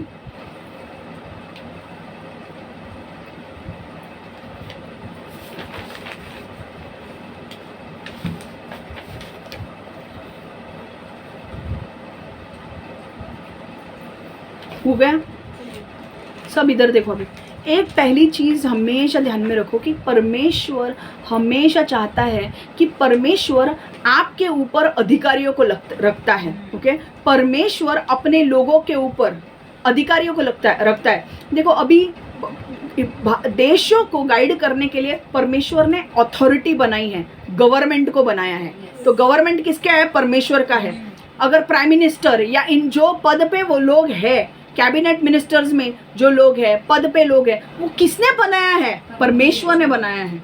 जो जिन जिन अथॉरिटी को परमेश्वर ने रखा है, हमें उन अथॉरिटी का रिस्पेक्ट करना चाहिए. तो गवर्नमेंट का अगर आप टैक्स भी नहीं भर रहे हो तो ये गलत है, आपको टैक्स भरना ज़रूरी है. ठीक है, ये एक पॉइंट. अब यहाँ पे स्टोरी से हम देखेंगे, मूसा जो था वो मूसा एक अधिकारी था. हारून जो था वो परमेश्वर ने उसे महायाजक बनाया था और वो परमेश्वर ने उनको रखा था. वो खुद के मन से अधिकारी नहीं बने थे. 20 लाख लोगों को निकालने के लिए मूसा जाके फिरौन राजा से भिड़ा था, कोरा नहीं गया था. समझ में आ रहा है? मूसा ने फिरौन राजा के साथ बात की थी, हारून उसके साथ था, इसीलिए परमेश्वर ने उसको निकाला. किसको? 20 लाख लोगों को निकाला, क्योंकि मूसा और हारून बात कर रहे थे. तो परमेश्वर ने मूसा को अधिकारी के रूप में रखा है. और परमेश्वर हमेशा चाहेगा कि जो भी अधिकारी, चाहे वो पास्टर्स क्यों ना हो, जो आपके ऊपर रखे, आपको उनका आदर करना है. परमेश्वर ने अपने अपोस्टल्स रखे हैं, प्रेरित रखे, भविष्यवक्ता रखे, इवेंजलिस्ट रखे, वो परमेश्वर ने नियुक्त किए लोग हैं. और आप जो लोग हो, आपको उनका आदर करना जरूरी है. पास्टर्स जो आपके ऊपर है, आपको उनका, कल आप अलग अलग चर्चेस में जाओगे, आपके ऊपर जो पास्टर है उसका आदर करना आपको ज़रूरी है. अगर वो नहीं, वो बराबर से काम नहीं कर रहे, परमेश्वर देख लेगा, पर आपको उनका आदर करना ज़रूरी है. ओके, अगर परमेश्वर उस व्यक्ति से घृणा करता है जो पोजीशन में, परमेश्वर ने रखे हुए व्यक्तियों के खिलाफ जाता है. अबीराम, दातन, कोरा और ओन और 250 लोगों के खिलाफ कौन गया? परमेश्वर गया. क्यों? क्योंकि परमेश्वर को जरा भी अच्छा नहीं लगता है जब when you rebel against authority, जब आप परमेश्वर के लोगों के विरुद्ध जाते हो. तुमने प्लान बनाया, तुमने 3-4 लोग एक हुए और तुम्हारे और 100 लोग थे झूठ बोलने के लिए, बहुत कुछ करने के लिए, और तुमने तुम्हारा काम किया. उसके वजह से क्या हुआ? तुम सारे मंडली को भटकाने वाले थे और तुम परमेश्वर का जो मकसद था, जो कनान देश में लोगों को लेकर जाना था, वो नहीं पूरा करने देने वाले थे. तुम 3 लोग थे एक चर्च के, और एक बाकी के लोग तुम्हारे साथ 250 लोगों को ऐड कर दिया. चर्च के लोग और इसके लोग ऐड कर दिया. और तुमने क्या कर रहे हो? तुम एक व्यक्ति के विरुद्ध गलत चीज़ें बोल रहे हो. ताकि क्या हो रहा है? गलत चीज़ें बोल रहे हो ताकि वो व्यक्ति के पीछे कोई चले ना, वो व्यक्ति का मकसद पूरा ना हो, और फिर वो व्यक्ति कनान देश में ना जाए. समझ में आ रहा है? मूसा के खिलाफ बोल रहे थे, मूसा के खिलाफ अबीराम, दातन, कोरा बोल रहे थे, हारून के खिलाफ बोल रहे थे. अगर लोगों ने, सारे लोगों ने इनकी साइड ली होती, कोरा की साइड ली होती, तो बढ़ जाते कि नहीं लोग? आधे लोग मूसा के साथ, आधे लोग, तो क्या होता? क्या परमेश्वर का मकसद पूरा होता? नहीं. तो शैतान का यही प्लान था कि बढ़ जाओ, आधे इधर आधे उधर, और झूठ बोल के शैतान क्या करेगा? इनके कान, कोरा के कान भर गए थे. कोरा, अबीराम, दातन और ओन, ये 4 लोग रिंग लीडर थे और ये 100 लोगों को घुमा रहे थे. बॉस, हम जो बोल रहे हैं वैसा करने का, तेरे को हम पैसा देंगे, जो हम बोलने को बोलेंगे ना वही करने का. चुपचाप, इसके सामने कुछ सच आना नहीं चाहिए. हम जो बोलेंगे वही करने का. अगर जब हम बोले ना वैसा किया ना, तो हम तुझे पैसों से भर देंगे. क्योंकि कोरा को क्या चाहिए था? लीडरशिप पोजीशन चाहिए था. तो किसी का भी छीन के, कुछ लोग होते हैं ना, अपना पैसे वाले लोगों को पता है ना, किसी का ऑर्डेंड स्पाउस जो होता है वो कोई और छीन लेता है. क्यों? अपने को फायदा चाहिए उसका. स्पाउस हो या किसी का और कुछ हो, है ना, लोग अपना दूसरे का लूट के खाते हैं कि नहीं. अब परमेश्वर ने देखा कि कोरा, अबीराम, दातन और ओन मेरे चुने हुए जो मेरा चुना हुआ जो भविष्यवक्ता है मूसा, उसके खिलाफ जा रहे हैं। अब मैं दिखाता हूँ कि कौन सच है और कौन झूठ है। क्या होता है दूसरे दिन, देखो हम पढ़ेंगे वो वचन। परमेश्वर, एक चीज मुझे बोलनी है, परमेश्वर चाहता है कि जो आपके ऊपर अथॉरिटी रखी है उसका आप आदर करो, और जब आप उसका आदर नहीं करते हो परमेश्वर का न्याय आपके ऊपर आएगा। और न्याय किसी भी रूप में आ सकता है। आप मर भी सकते हो, आपकी प्रॉपर्टी भी छीन जा सकती है, आपको परमेश्वर जिंदा रख के आपको बीमार कर सकता है, कोई भी रूप में न्याय आ सकता है। समझ में आ रहा है? देखो, जब अबीराम और दातन ने जो जिसका है उसे वो दो, उसकी प्रॉपर्टी अगर छीनोगे तुम्हारी प्रॉपर्टी छीन जाएगी, उसकी चीजें छीनोगे तुम्हारे छीन जाएगी। तुम अगर गॉड के अधिकारी लोगों को रिस्पेक्ट नहीं देते हो, परमेश्वर तुम्हें फाड़ के रख देगा। और अब ये न्याय होने वाला है, परमेश्वर कह रहा है। बहुत सारे लोगों ने तुम्हारे जीवन में ऐसे ऐसे काम किए हैं कि परमेश्वर ने तुम्हारे लिए कुछ रखा था पर उन्होंने हड़प करके लिया, और परमेश्वर अब कह रहा है कि मैं उन सारे लोगों के ऊपर न्याय ला रहा हूं जो मेरे पीछे नहीं चल रहे हैं और जो मेरे अधिकारी लोगों के पीछे बात कर रहे हैं, उनकी बर्बादी के बारे में सोच रहे हैं और उनकी बर्बादी कर रहे हैं। मैं उन सारे लोगों के ऊपर से नीचे तक न्याय लाने वाला हूं।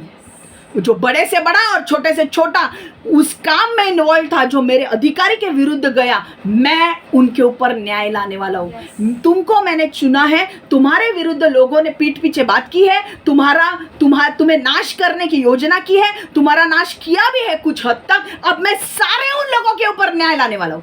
तुम्हारी चीजें उन्होंने हड़प की, तुम्हारा पैसा उन्होंने हड़प किया, तुम्हारे घर उन्होंने हड़प किया, तुम्हारी चीजें हड़प की, अब मैं उनके ऊपर न्याय ला रहा हूं। और परमेश्वर ने जब अबीराम, दातन और ओन के ऊपर जब और 250 लोगों के ऊपर न्याय कैसा लाया, हम वापस वचन पढ़ेंगे। गिनती की पुस्तक 16:31-35। Now it came to pass as he finished speaking all these words that the ground split apart under them and the earth opened its mouth and swallowed them up with their households and all the men with Korah with all their goods. So they and all those with them went down alive into the pit. The earth closed over them and they perished from among the assembly. Then all Israel who were around them fled at their cry, for they said, lest the earth swallow us up also. And a fire came out from the Lord and consumed the 250 men who were offering incense. अब हिंदी में बोल रही हूँ। गिनती की पुस्तक 16:31-35। जब मूसा ने इन बातों को कहना समाप्त किया, व्यक्तियों के पैरों के नीचे पृथ्वी फटी। यह ऐसा था मानो पृथ्वी ने अपना मुंह खोला, इन्हें खा गई, और इनके सारे परिवार और कोरा के सारे सभी व्यक्ति तथा उनकी सभी चीजें पृथ्वी में चली गई। वे जीवित ही कब्र में चले गए, उनकी हर एक चीज उनके साथ गई। तब पृथ्वी उनके ऊपर से बंद हो गई, वे नष्ट हो गए और वे उस डेरे से लुप्त हो गए। इज़राइल के लोगों को नष्ट किए जाते हुए लोगों को रोना, इज़राइल के लोगों ने नष्ट किए जाते हुए लोगों का रोना चिल्लाना सुना, इसलिए वे चारों ओर दौड़ पड़े, कहने लगे पृथ्वी हम लोगों को भी निगल जाएगी। तब यहोवा से आग आई और उसने 250 पुरुषों को जो सुगंधित भेंट कर रहे थे नष्ट कर दिया। मराठी में मैं पढ़ रही हूँ। जेव्हा मोशेचे बोलणं संपले तेव्हा त्या लोकांचे पायाखालची जमीन दुभागली, धरतीने जणू आपले तोंड उघडून त्यांना गिळून टाकले। कोराची सगळी माणसे, त्याचे संपूर्ण घराणे आणि त्यांची सर्व चीज वस्तू त्यांच्याबरोबर जमिनीत गेली। ते लोक जिवंतपणे कबरेत गेले आणि त्यांची सगळी चीज वस्तूही त्यांच्याबरोबर गेली। नंतर जमीन पूर्ववत झाली, ते नष्ट झाले, लोकातून नाहीसे झाले, ते नष्ट झाले, लोकातून नाहीसे झाले। इस्रायल लोकांनी नाश होत असलेल्या लोकांचे आक्रोश ऐकले, म्हणून ते सर्व सैरावैरा धावू लागले आणि म्हणाले पृथ्वी आपल्याला सुद्धा गिळून टाकेल। नंतर परमेश्वराकडून अग्नी आला, त्याने ऊद धूप जाळणाऱ्या 250 लोकांचा नाश केला। कळलं? तो क्या हुआ? पृथ्वी जो थी वो फट गई। परमेश्वर ने बोला मैंने जिसको चुना है मैं उसकी साइड लेने वाला हूँ। और कौन खबरदार, कौन मेरे नियुक्त अथॉरिटी के अगेंस्ट काम करता है, मेरे अधिकारियों के विरुद्ध कौन काम करता है, मैं देखता हूँ। कि बॉस, मूसा के लिए परमेश्वर ना बहुत बहुत रिस्पेक्ट था परमेश्वर को, आदर था मूसा के लिए कि मूसा ने इतना किया है। और जब मूसा के विरुद्ध कोई बोलता था ना, परमेश्वर बहुत सीरियस हो जाता था, क्योंकि उसने वो नियुक्त किया है यार मूसा को, अपने आप ने मूसा बनाया। मूसा तो इनफैक्ट पता है, आप अगर पहले पढ़ोगे ना तो मूसा क्या बोल रहा था ना, परमेश्वर मुझे मत चुन क्योंकि मुझे बात करने भी नहीं आती, आई स्टैमर। तो वो बोल रहा था मुझे मत चुन, किसी को लेकर जा। परमेश्वर ने बोला मैंने तुझे ही चुना है और तुझे बात करने को नहीं आती, मैं हारून को तुझे दूंगा। समझ में आ रहा है?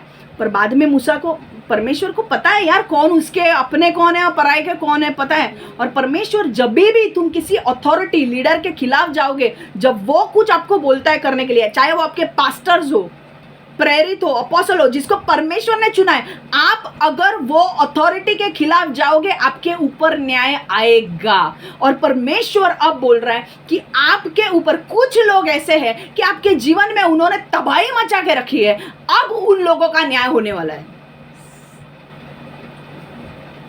और छोटा मोटा न्याय नहीं, बड़ा न्याय होने वाला है, क्योंकि उन लोगों ने तुम्हें तुम्हारे मकसद में जाने से रोका है। कुछ लोग तुम्हें लोन का काम पूरा होने नहीं दे रहे हैं, कुछ लोग तुम्हारे जीवन में कुछ होने नहीं दे रहे, कुछ लोग तुम्हारे जीवन में होने नहीं दे रहे, कुछ लोग तुम्हारा कुछ हड़प कर रहे हैं। इन सब का न्याय होने वाला है। कुछ लोग मेरे पीछे पड़े हैं, ऊपर से नीचे तक सबका न्याय होने वाला है जो अथॉरिटी के लोगों के साथ लड़ रहा है। हालेलुया।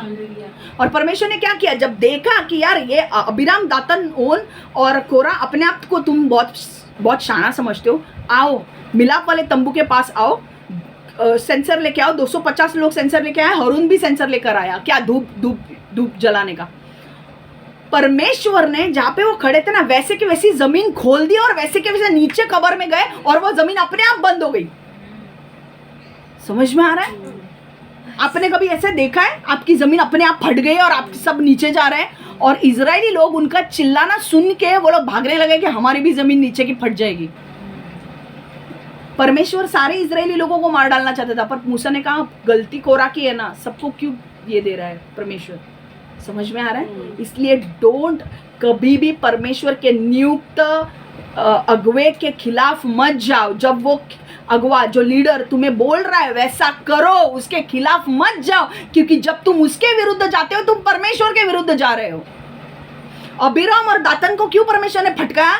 क्योंकि वो क्या बोल रहे थे, वो कंप्लेंट करने लगे कि हम मिस्र में ही अच्छे थे, हमको यहाँ पे क्यों लाया है। समझ में आ रहा है?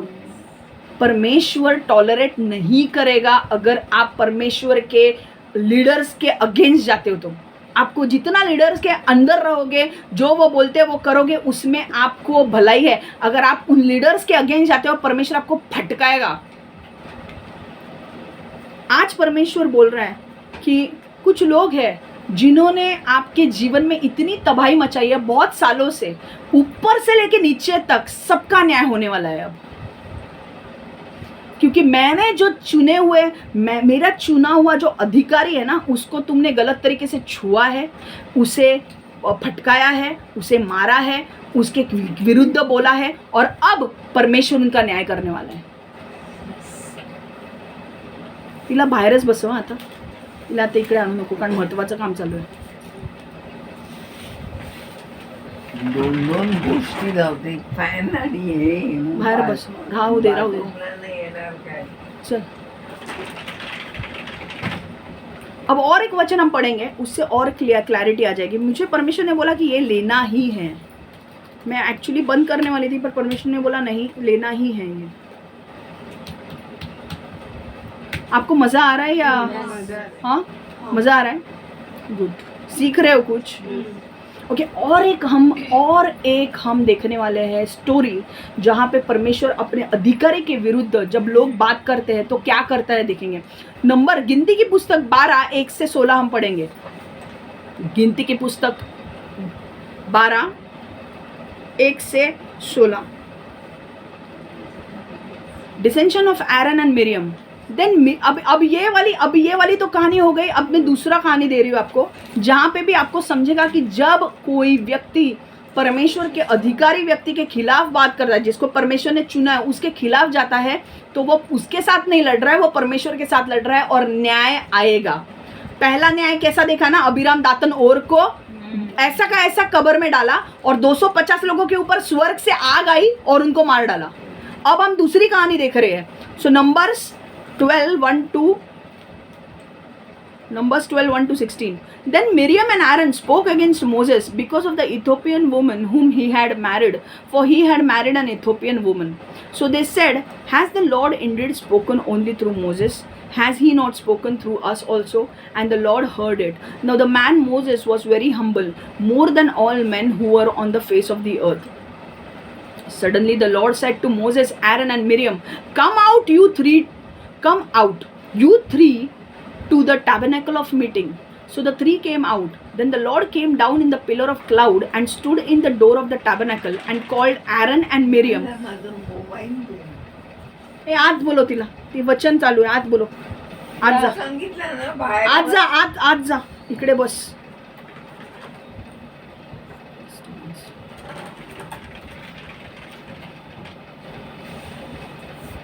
Suddenly the Lord said to Moses, Aaron and Miriam, come out you three to tabernacle of meeting.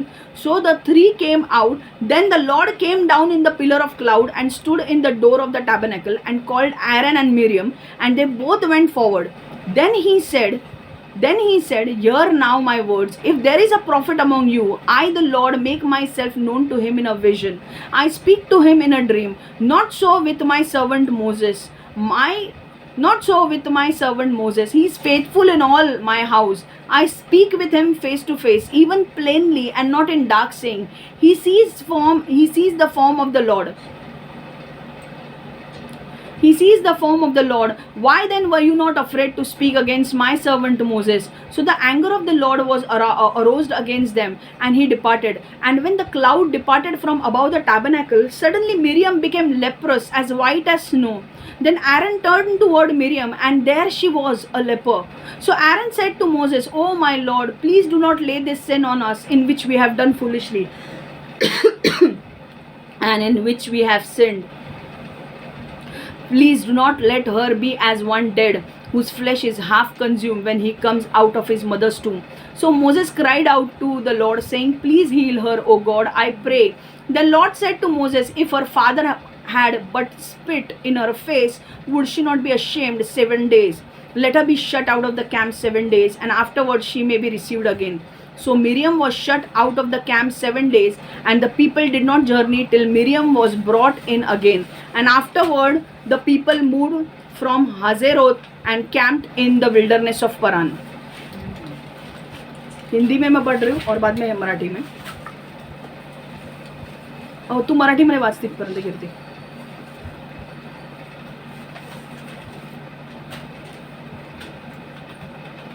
एक ते 16. मोशाने कुशी लोकातली एक स्त्री बायको केली होती, म्हणून मिरियाम व अहरोन ही त्यांची निंदा थांब करू एक मिनिट. लागली. गिणती नंबर्स 12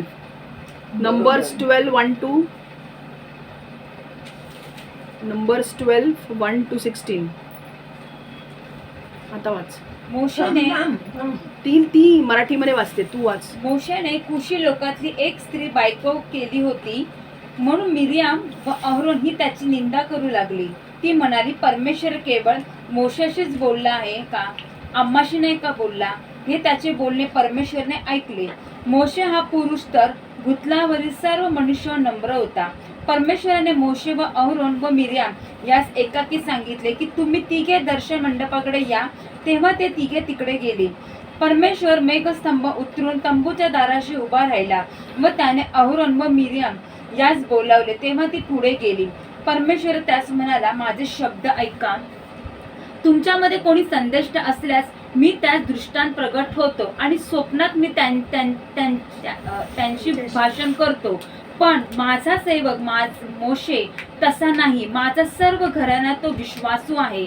मी त्याशी प्रत्येक स्पष्टपणे बोलत असतो, गूढ अर्थाने बोलत नसतो. परमेश्वराचे स्वरूप माझा सेवक मोशे ह्याच्या दृष्टीत पडत असता त्याची निंदा करवास तुम्हाला भीती कशी नाही वाटली? मग परमेश्वराचा क्रोध त्याच्यावर भडकला व त्याने तेथून गमन केले. तंबूवरून मेघस्तंभ निघून गेला तो तिकडे मिरियाम कोडाने बर्फासारखी पांढरी झाली. अहोराने मिरियामाकडे पाहिले तो ती कोडी बनली आणि असे त्यात दिसले. मग अहोरोन मोशेला म्हणाला, माझा प्रभू, आम्ही दोघांनी मूर्खपणा मागून पातक केले.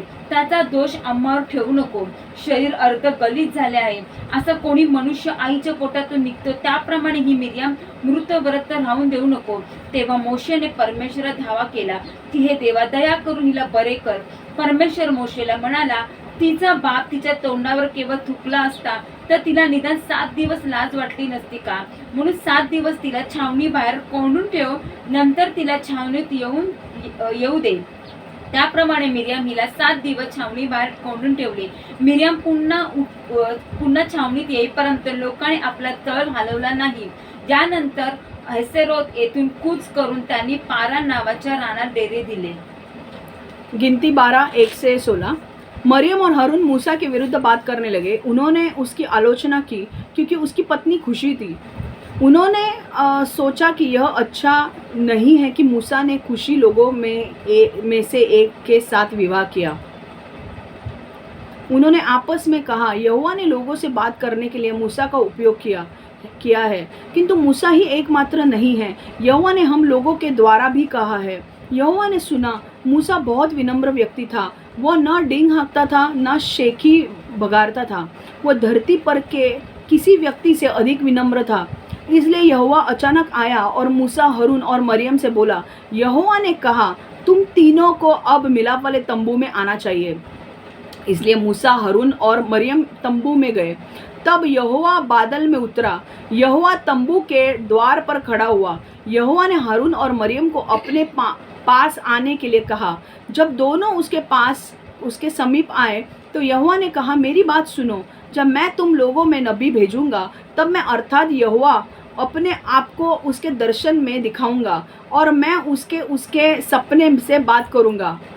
मैं उसके सपने में बात करूंगा। किंतु मैंने अपने सेवक मूसा के साथ ऐसा नहीं किया। मैंने उसे अपने सभी लोगों को ऊपर शक्ति दी है। जब मैं उससे बात करता हूँ तो मैं उसके आमने सामने बात करता हूँ। मैं जो बात कहना चाहता हूँ उसे साफ साफ कहता हूँ। मैं छिपे अर्थ वाले विचित्र विचारों को उसके सामने नहीं रखता और मूसा यहोवा के स्वरूप को देख सकता है। इसलिए तुमने मेरे सेवक मूसा के विरुद्ध बोलने का साहस कैसे किया? तब यहोवा उनके पास से गया, किंतु वह उनसे बहुत क्रोधित था। तब यहोवा उनके पास से गया, किंतु वह उनसे बहुत क्रोधित था। बादल तंबू से उठा। तब हारून मुड़ा और उसने मरियम को देखा और उसे दिखाई पड़ा कि उसे भयंकर चर्मरोग हो गया है। उसकी त्वचा बर्फ की तरह सफ़ेद थी। तब हारून ने मूसा से कहा, महोदय, कृपा करके जो मूर्खता भरा पाप हम लोगों ने किया है उसके लिए क्षमा करें। उसकी त्वचा का रंग उस प्रकार ना उड़ने दे जैसे मरे हुए उत्पन्न बच्चे का होता है। कभी कभी इस प्रकार का बच्चा आधी गली हुई त्वचा के साथ उत्पन्न होता है। इसलिए मूसा ने यहोवा से प्रार्थना की, परमेश्वर कृपा करके इस बीमारी से उसे स्वस्थ कर। यहोवा ने मूसा को उत्तर दिया, यदि उसका पिता उसके मुंह पर थूके तो वह 7 दिन तक लज्जित रहेगी। इसलिए उसे 7 दिन तक डेरे से बाहर रखो। उस समय के बाद वह ठीक हो जाएगी, तब वह डेरे में वापस आ सकती है। इसलिए मरियम 7 दिन के लिए डेरे से बाहर ले जाई गई और तब तक वे वहाँ से नहीं चले जब तक वह फिर वापस नहीं लाई गई। उसके बाद लोगों ने हज़ेरोत को छोड़ा और पारन मरुभूमि ही की उन्होंने यात्रा की। लोगों ने उस मरुभूमि में डेरा लगाया। अब देखो क्या हो रहा था। मूसा मैंने क्या कहा, मूसा, हारून और मिरियम तीनों भाई बहन हैं, ठीक है। मूसा, हारून और मिरियम 2 भाई और 1 बहन। अब मिरियम और हारून बात कर रहे थे और बात क्या कर रहे थे कि यार मूसा ने जो शादी की है वो कुशी लड़की से की है। कुशी लड़की मतलब कुश की लड़की, मतलब इथोपिया की एक लड़की है। इथोपिया एक देश है, वहाँ के लड़की के साथ शादी की है। तो मिरियम क्या बोल रही थी, हमारे जात की लड़की नहीं मिली क्या उसको, इथोपिया के देश के लड़की से शादी की। अब मूसा जो है, मुझे नहीं लगता मूसा ने अपने मन से की होगी, परमेश्वर से पूछ के ही किया होगा। मूसा जो परमेश्वर के इतना निकट है, वो अपने मन से करेगा क्या कुछ? जो परमेश्वर के करीबी लोग हैं ना, वो कभी भी अपने मन से काम नहीं करते, वो परमेश्वर की परमिशन मांग के करेंगे। तो अब मिरियम को शायद मूसा ने परमिशन मांगी होगी यार, और कि मैं करूँ क्या, और परमिशन दी होगी। वरना तुमको लगता है मूसा जब इतना फिरौन राजा के साथ जो किया है उसने, जब देखा पहले बच्चे मर गए, सब मूसा ने देखा था, वो अपने मर्जी से शादी करेगा? उसको पता है परमेश्वर लगा के देगा। तो इमेजिन करो, मूसा ने पूछा ही होगा ना परमेश्वर से, और परमेश्वर ने परमिशन मांगी होगी। पर मिरियम ने क्या बोला? मिरियम ने गॉसिप किया, पीठ पीछे बात की, ये मूसा ऐसा ही है, मूसा ने खुशी लड़की के साथ शादी की, क्या हमारे लोग कम थे क्या, इससे शादी नहीं की, वो नहीं किया, परमेश्वर हमसे भी बात करता है। वही पॉइंट, क्यों मूसा को इतना बड़ा किया? परमेश्वर हमसे भी बात करता है, हम तो मूसा के सगे भाई बहन हैं, हमसे भी परमेश्वर बात करता है, परमेश्वर हमको भी बताता है। तो मूसा क्या करना है? समझ आ रहा है? ये देखो एक पॉइंट, अब देखो फटाफट मैं पूरे पढ़ रही हूँ। मरियम और हारून मूसा के विरुद्ध बात करने लगे। उन्होंने उसकी आलोचना की क्योंकि उसकी पत्नी खुशी थी। उन्होंने सोचा कि यह अच्छा नहीं है कि मूसा ने खुशी लोगों में से एक के साथ विवाह किया। उन्होंने आसपास कहा, यहोवा ने लोगों से बात करने के लिए मूसा का उपयोग किया है, किंतु मूसा ही एकमात्र नहीं है, यहोवा ने हम लोगों को द्वारा भी कहा है। समझ में आ रहा है? तो ये लोग भी अभी वापस लीडरशिप पे आ गए। मतलब अभी के फाइट कैसा चालू था? पहला कोरा, अबीराम, दातन और हारून और मूसा के साथ लड़ रहे थे। अब कौन लड़ रहा है? हारून और मिरियम किसके साथ लड़ रहे? मूसा के साथ। वो पीठ पीछे बात कर रहे हैं, मूसा के सामने नहीं। और अब परमेश्वर को सब सुनाई देता है, परमेश्वर सुनता है। अपने दास के बारे में बात कर रहे हो तुम, मैंने चुना हुआ मूसा दास है, उसके बारे में तुम बात कर रहे हो। परमेश्वर की उपस्थिति मिलाप वाले तंबू, मैंने कहा ना मिलाप वाले तंबू में परमेश्वर की उपस्थिति थी। कैसे आई? क्लाउड, एक बादल में परमेश्वर की उपस्थिति आई, और परमेश्वर ने बोला भाई लिटरली आवाज देके, हारून, मिरियम और मूसा मिलाप वाले तंबू के पास आओ, तीनों आ जाओ, कुछ डिस्कस करना है। सीरियसली डायरेक्ट परमेश्वर बात कर रहे हैं। अब है ना अनुग्रह के वजह से पूरी बर्बादी हो चुकी है। कोई परमेश्वर को सीरियसली नहीं लेता है। अनुग्रह है तो कुछ भी करो। उस टाइम पे ना अनुग्रह नाम की चीज नहीं थी। गलती किया फटके खाएंगे, वो चीज थी। आज वही लागू होनी चाहिए। यहोवा ने यह सुना, मूसा बहुत विनम्र व्यक्ति था, वह ना डिंग हाँकता था ना शेखी भगारता था, वह धरती पर किसी व्यक्ति से अधिक विनम्र था। इसलिए यहोवा अचानक आया और मूसा, हारून और मिरियम से बोला, यहोवा ने तुम तीनों को अब मिलाप वाले तंबू में आना चाहिए। तुम तीनों को मिलाप वाले तंबू में आ जाओ, मुझे बात करनी है। डायरेक्ट हम लोग कैसे बात करते हैं वैसे परमेश्वर बात करता ना। मूसा, हारून, मिरियम मिलाप वाले तंबू में आ जाओ। मैंने सुना है तुम लोगों ने क्या बोला, अब दिखाता हूँ मैं। इसलिए देखो अभी क्या बोलता है परमेश्वर मूसा और हारून को। मूसा, हारून और मिरियम को क्या बोलता है देखो। इसलिए मूसा, हारून और मिरियम तंबू में गए। तब यहोवा बादल में उतरा। यहोवा तंबू के द्वार पर खड़ा हुआ। यहोवा कहाँ खड़ा हुआ? तंबू के द्वार पर। यहोवा ने हारून और मिरियम को अपने पास आने के लिए कहा। हारून और मिरियम इधर आओ भाई, तुम्हारी क्लास लेनी है, आ जाओ। जब दोनों उसके समीप आए तो यहोवा ने कहा, मेरी बात सुनो। जब मैं तुम लोगों में नबी भेजूंगा, तब मैं अर्थात यहोवा अपने आप को उसके दर्शन में दिखाऊंगा, और मैं उससे उसके सपनों में बात करूंगा।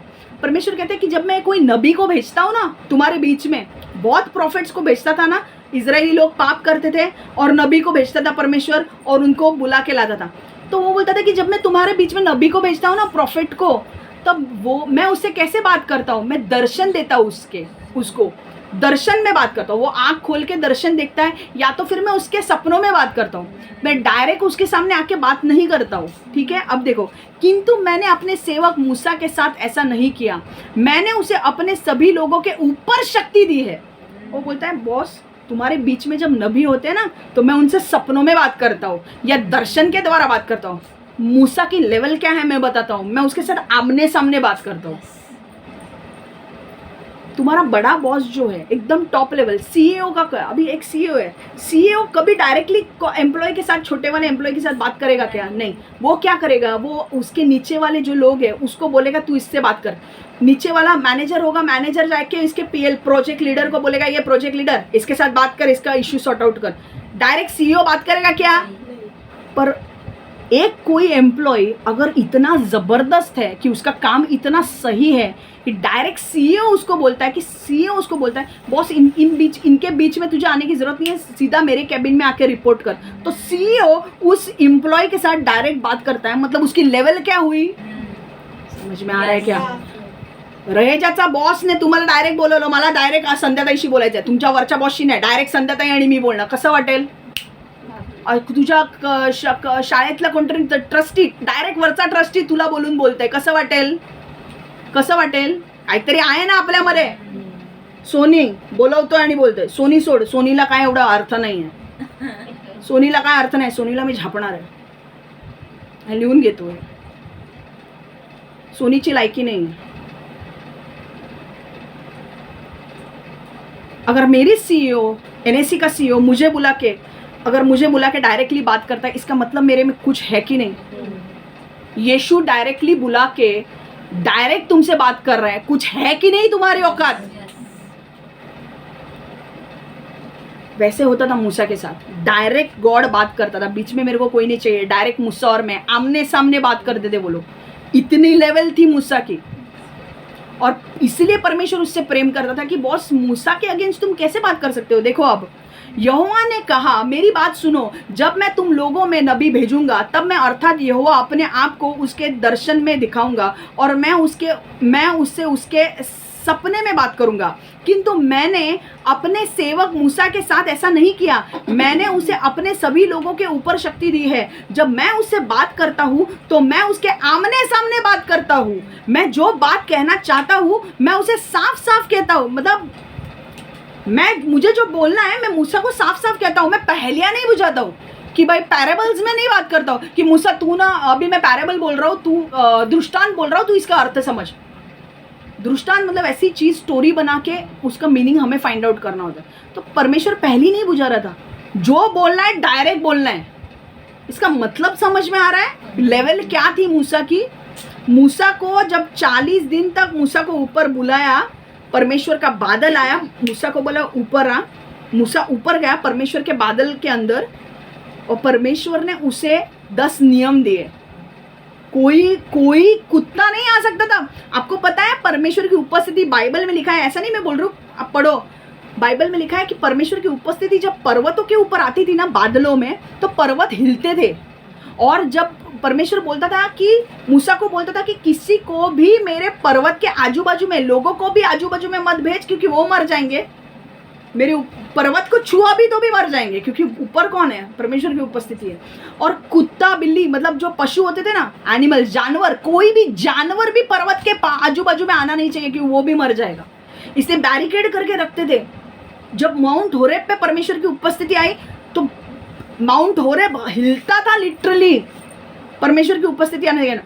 जब परमेश्वर की उपस्थिति माउंट होरेब पे आई, या मूसा को जब देना था ना, परमेश्वर की उपस्थिति आई बादलों में, परमेश्वर ने मूसा को बोला मूसा सिर्फ तू ऊपर आएगा और बादलों में जाएगा. और परमेश्वर के साथ वो 40 दिन तक था, और फिर परमेश्वर ने 10 नियम मूसा को दिए. वो कहाँ था? परमेश्वर के साथ था. कोई नॉर्मल आदमी नहीं जा सकता था वहां पर. इतनी लेवल.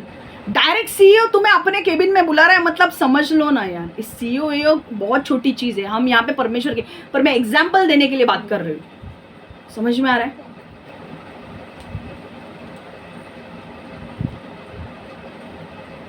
यहोवा ने कहा, मेरी बात सुनो. ओके, जब मैं उससे बात करता हूँ तो मैं उसके आमने सामने बात करता हूँ, और मैं जो बात कहना चाहता हूँ मैं उसे साफ साफ कहता हूँ कि मैं छिपे अर्थ वाले विचित्र विचारों को उसके सामने नहीं रखता. और मूसा यहोवा के स्वरूप को देख सकता है, इसलिए तुमने मेरे सेवक मूसा के विरुद्ध बोलने का साहस कैसे किया?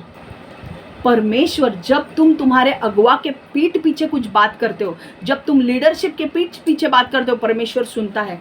कुछ लोगों ने तुम्हारे पीठ पीछे बात की है, कुछ लोगों ने तुम्हारे पीठ पीछे प्लान्स किए हैं, कुछ लोगों ने तुम्हें गलत तरीके से छुआ है, कुछ लोगों ने गलत तरीके से तुम्हें जो नहीं करना चाहिए वो तुम्हारे साथ किया है. और अब परमेश्वर बोल रहा है मैं न्याय लाने वाला हूँ. जो मेरे चुने हुए लीडर का है, तुम लेकर बैठे हो, अब मैं तुम्हारे ऊपर न्याय लाने वाला.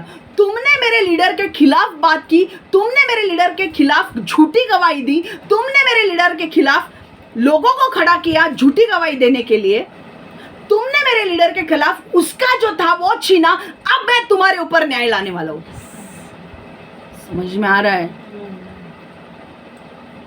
तब यहोवा ने उनके पास हो से गया, किंतु वह उनसे बहुत क्रोधित था। बादल तंबू से उठा। समझ में आ रहा है? तंबू के ऊपर बादल आता था बॉस। ग्लोरी एक्चुअल फिजिकली दिखती थी। इधर बादल आएगा समझ जाना, वो एक्चुअल ग्लोरी फिजिकल होती थी वो। समझ में आ रहा है? अभी हम देख नहीं सकते क्योंकि पवित्र आत्मा है, पर उस वक्त फिजिकल बादल आता था वहां पे। तुम्हें कुछ दिखता नहीं था, कोरा होता था वहां पे। कोरा मतलब वो कोरा नहीं, बादल। तब यहोवा, हाँ आता कसं बोलला आता कसं बोल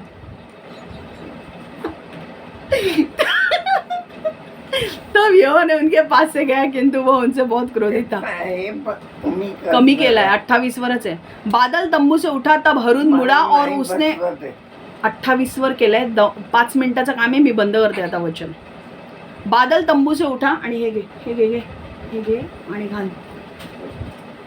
बादल तंबू से उठा, तब यहोवा उसके पास गया, किंतु वह बहुत क्रोधित था। बादल तंबू से उठा, तब हारून मुड़ा और उसने मरियम को देखा और उसे दिखाई पड़ा कि उसे भयंकर चर्मरोग हो गया है। उसकी त्वचा बर्फ की तरह सफेद थी। मरियम ने बोला ना, गॉसिप किसने किया? मरियम ने। हारून उसके साथ था। मरियम की त्वचा, मरियम को चर्मरोग हो गया, मतलब लेप्रेसी हो गया। उसी वक्त न्याय आया मरियम के ऊपर।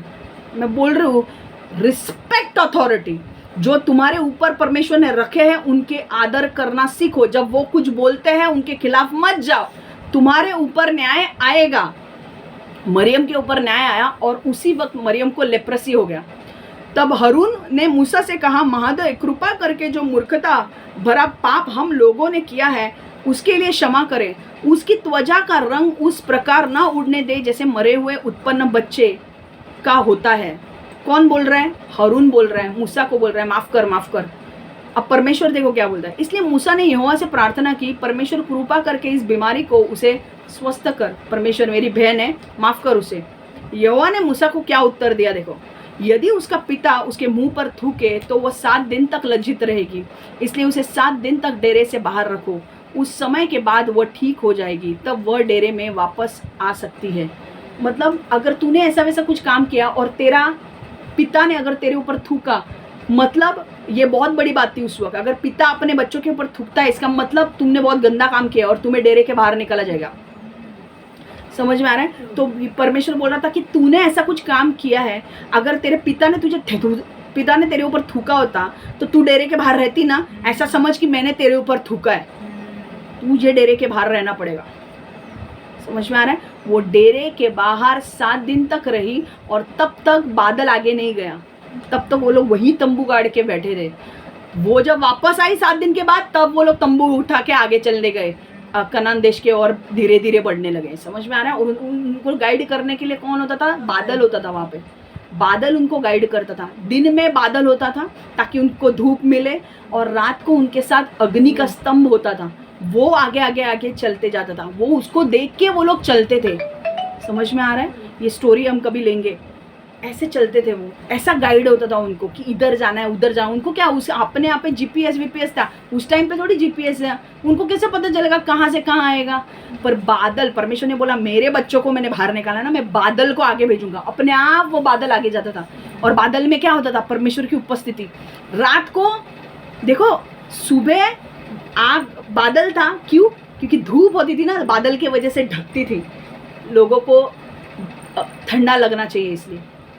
रात को ठंडी होती थी इसलिए आग का पुतला उनके साथ जाता था, आग का पुतला, और वो लाइट देता था उनको और गर्मी मिलती थी उनको।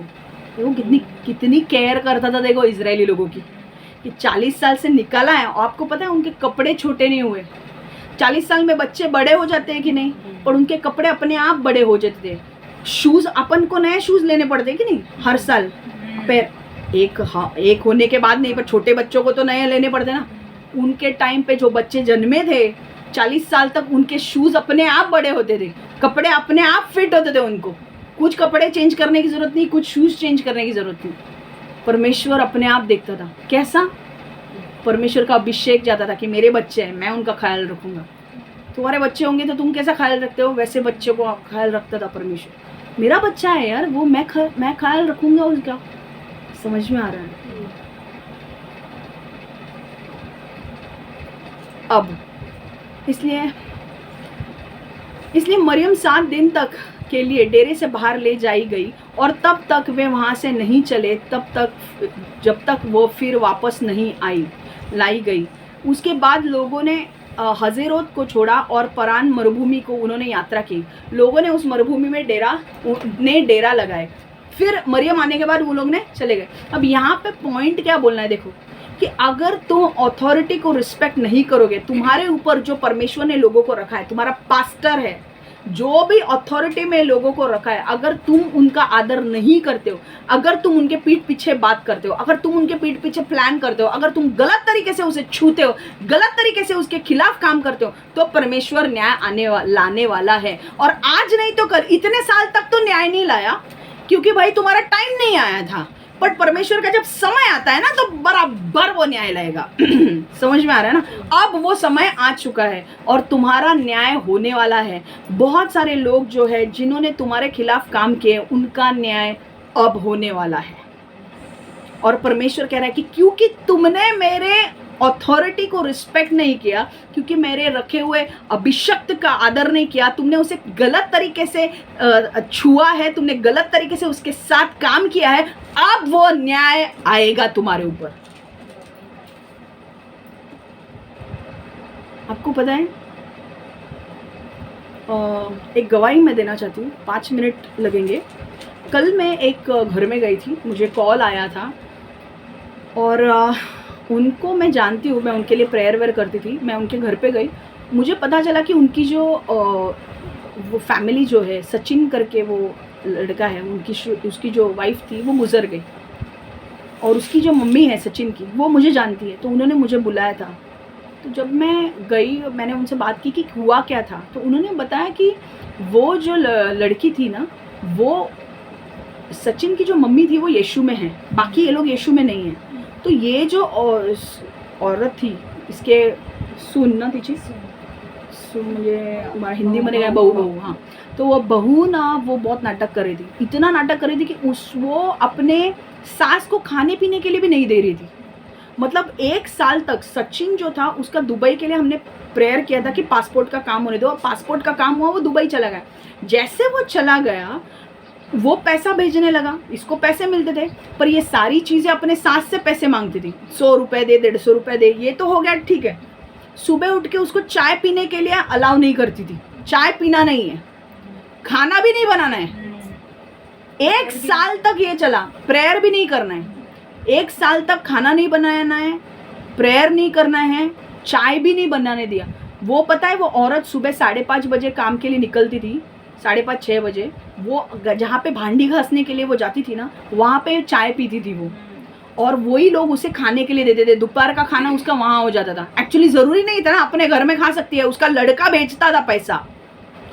रात का खाना ना, वो पता है क्या करती थी, नीचे से रोटी मिलती ना, 4 रोटी लेकर आती थी। वो क्या बोलती थी पता है, मैं जहाँ पे काम पे जाती हूँ ना, उनकी वजह से 4 रोटी लाई है, क्योंकि उसको क्या लगता था यहाँ की रोटी इस्तेमाल की है।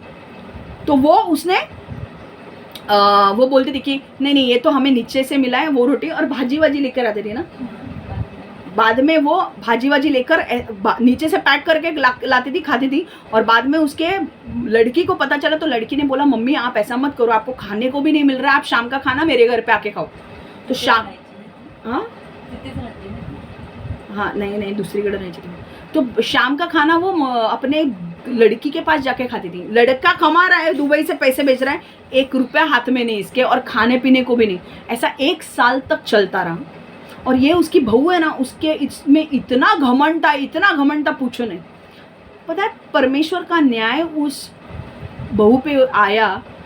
लड़का दुबई से आया मिलने के लिए, सामान लेकर आया दुबई से बहुत था। तो ये लेकर गई, इसने लड़के को रिसीव करने के लिए गई, आया, और उसे पता नहीं क्या हो रहा था। वो बोल रही थी, मुझे ना खोल के दिखा तूने क्या लाया है। तो जैसे माँ सुबह 3 बजे ये लोग घर पे आए रात को, फ्लाइट 1 बजे 3 साढ़े 3 बजे घर पे है, 6 बजे 1-2 घंटा वो ऐसे ही बैठी, 2 बजे पता नहीं 2 घंटे के बाद उसको ऐसा लगा मुझे देखना है सामान, मुझे देखना है सामान, सब निकाला, क्या लाया है, कैडबरी लाई है, ये लाया वो लाया, और उसने बोला कि ये इसको देना है, वो उसको देना है, वो उसको देना है।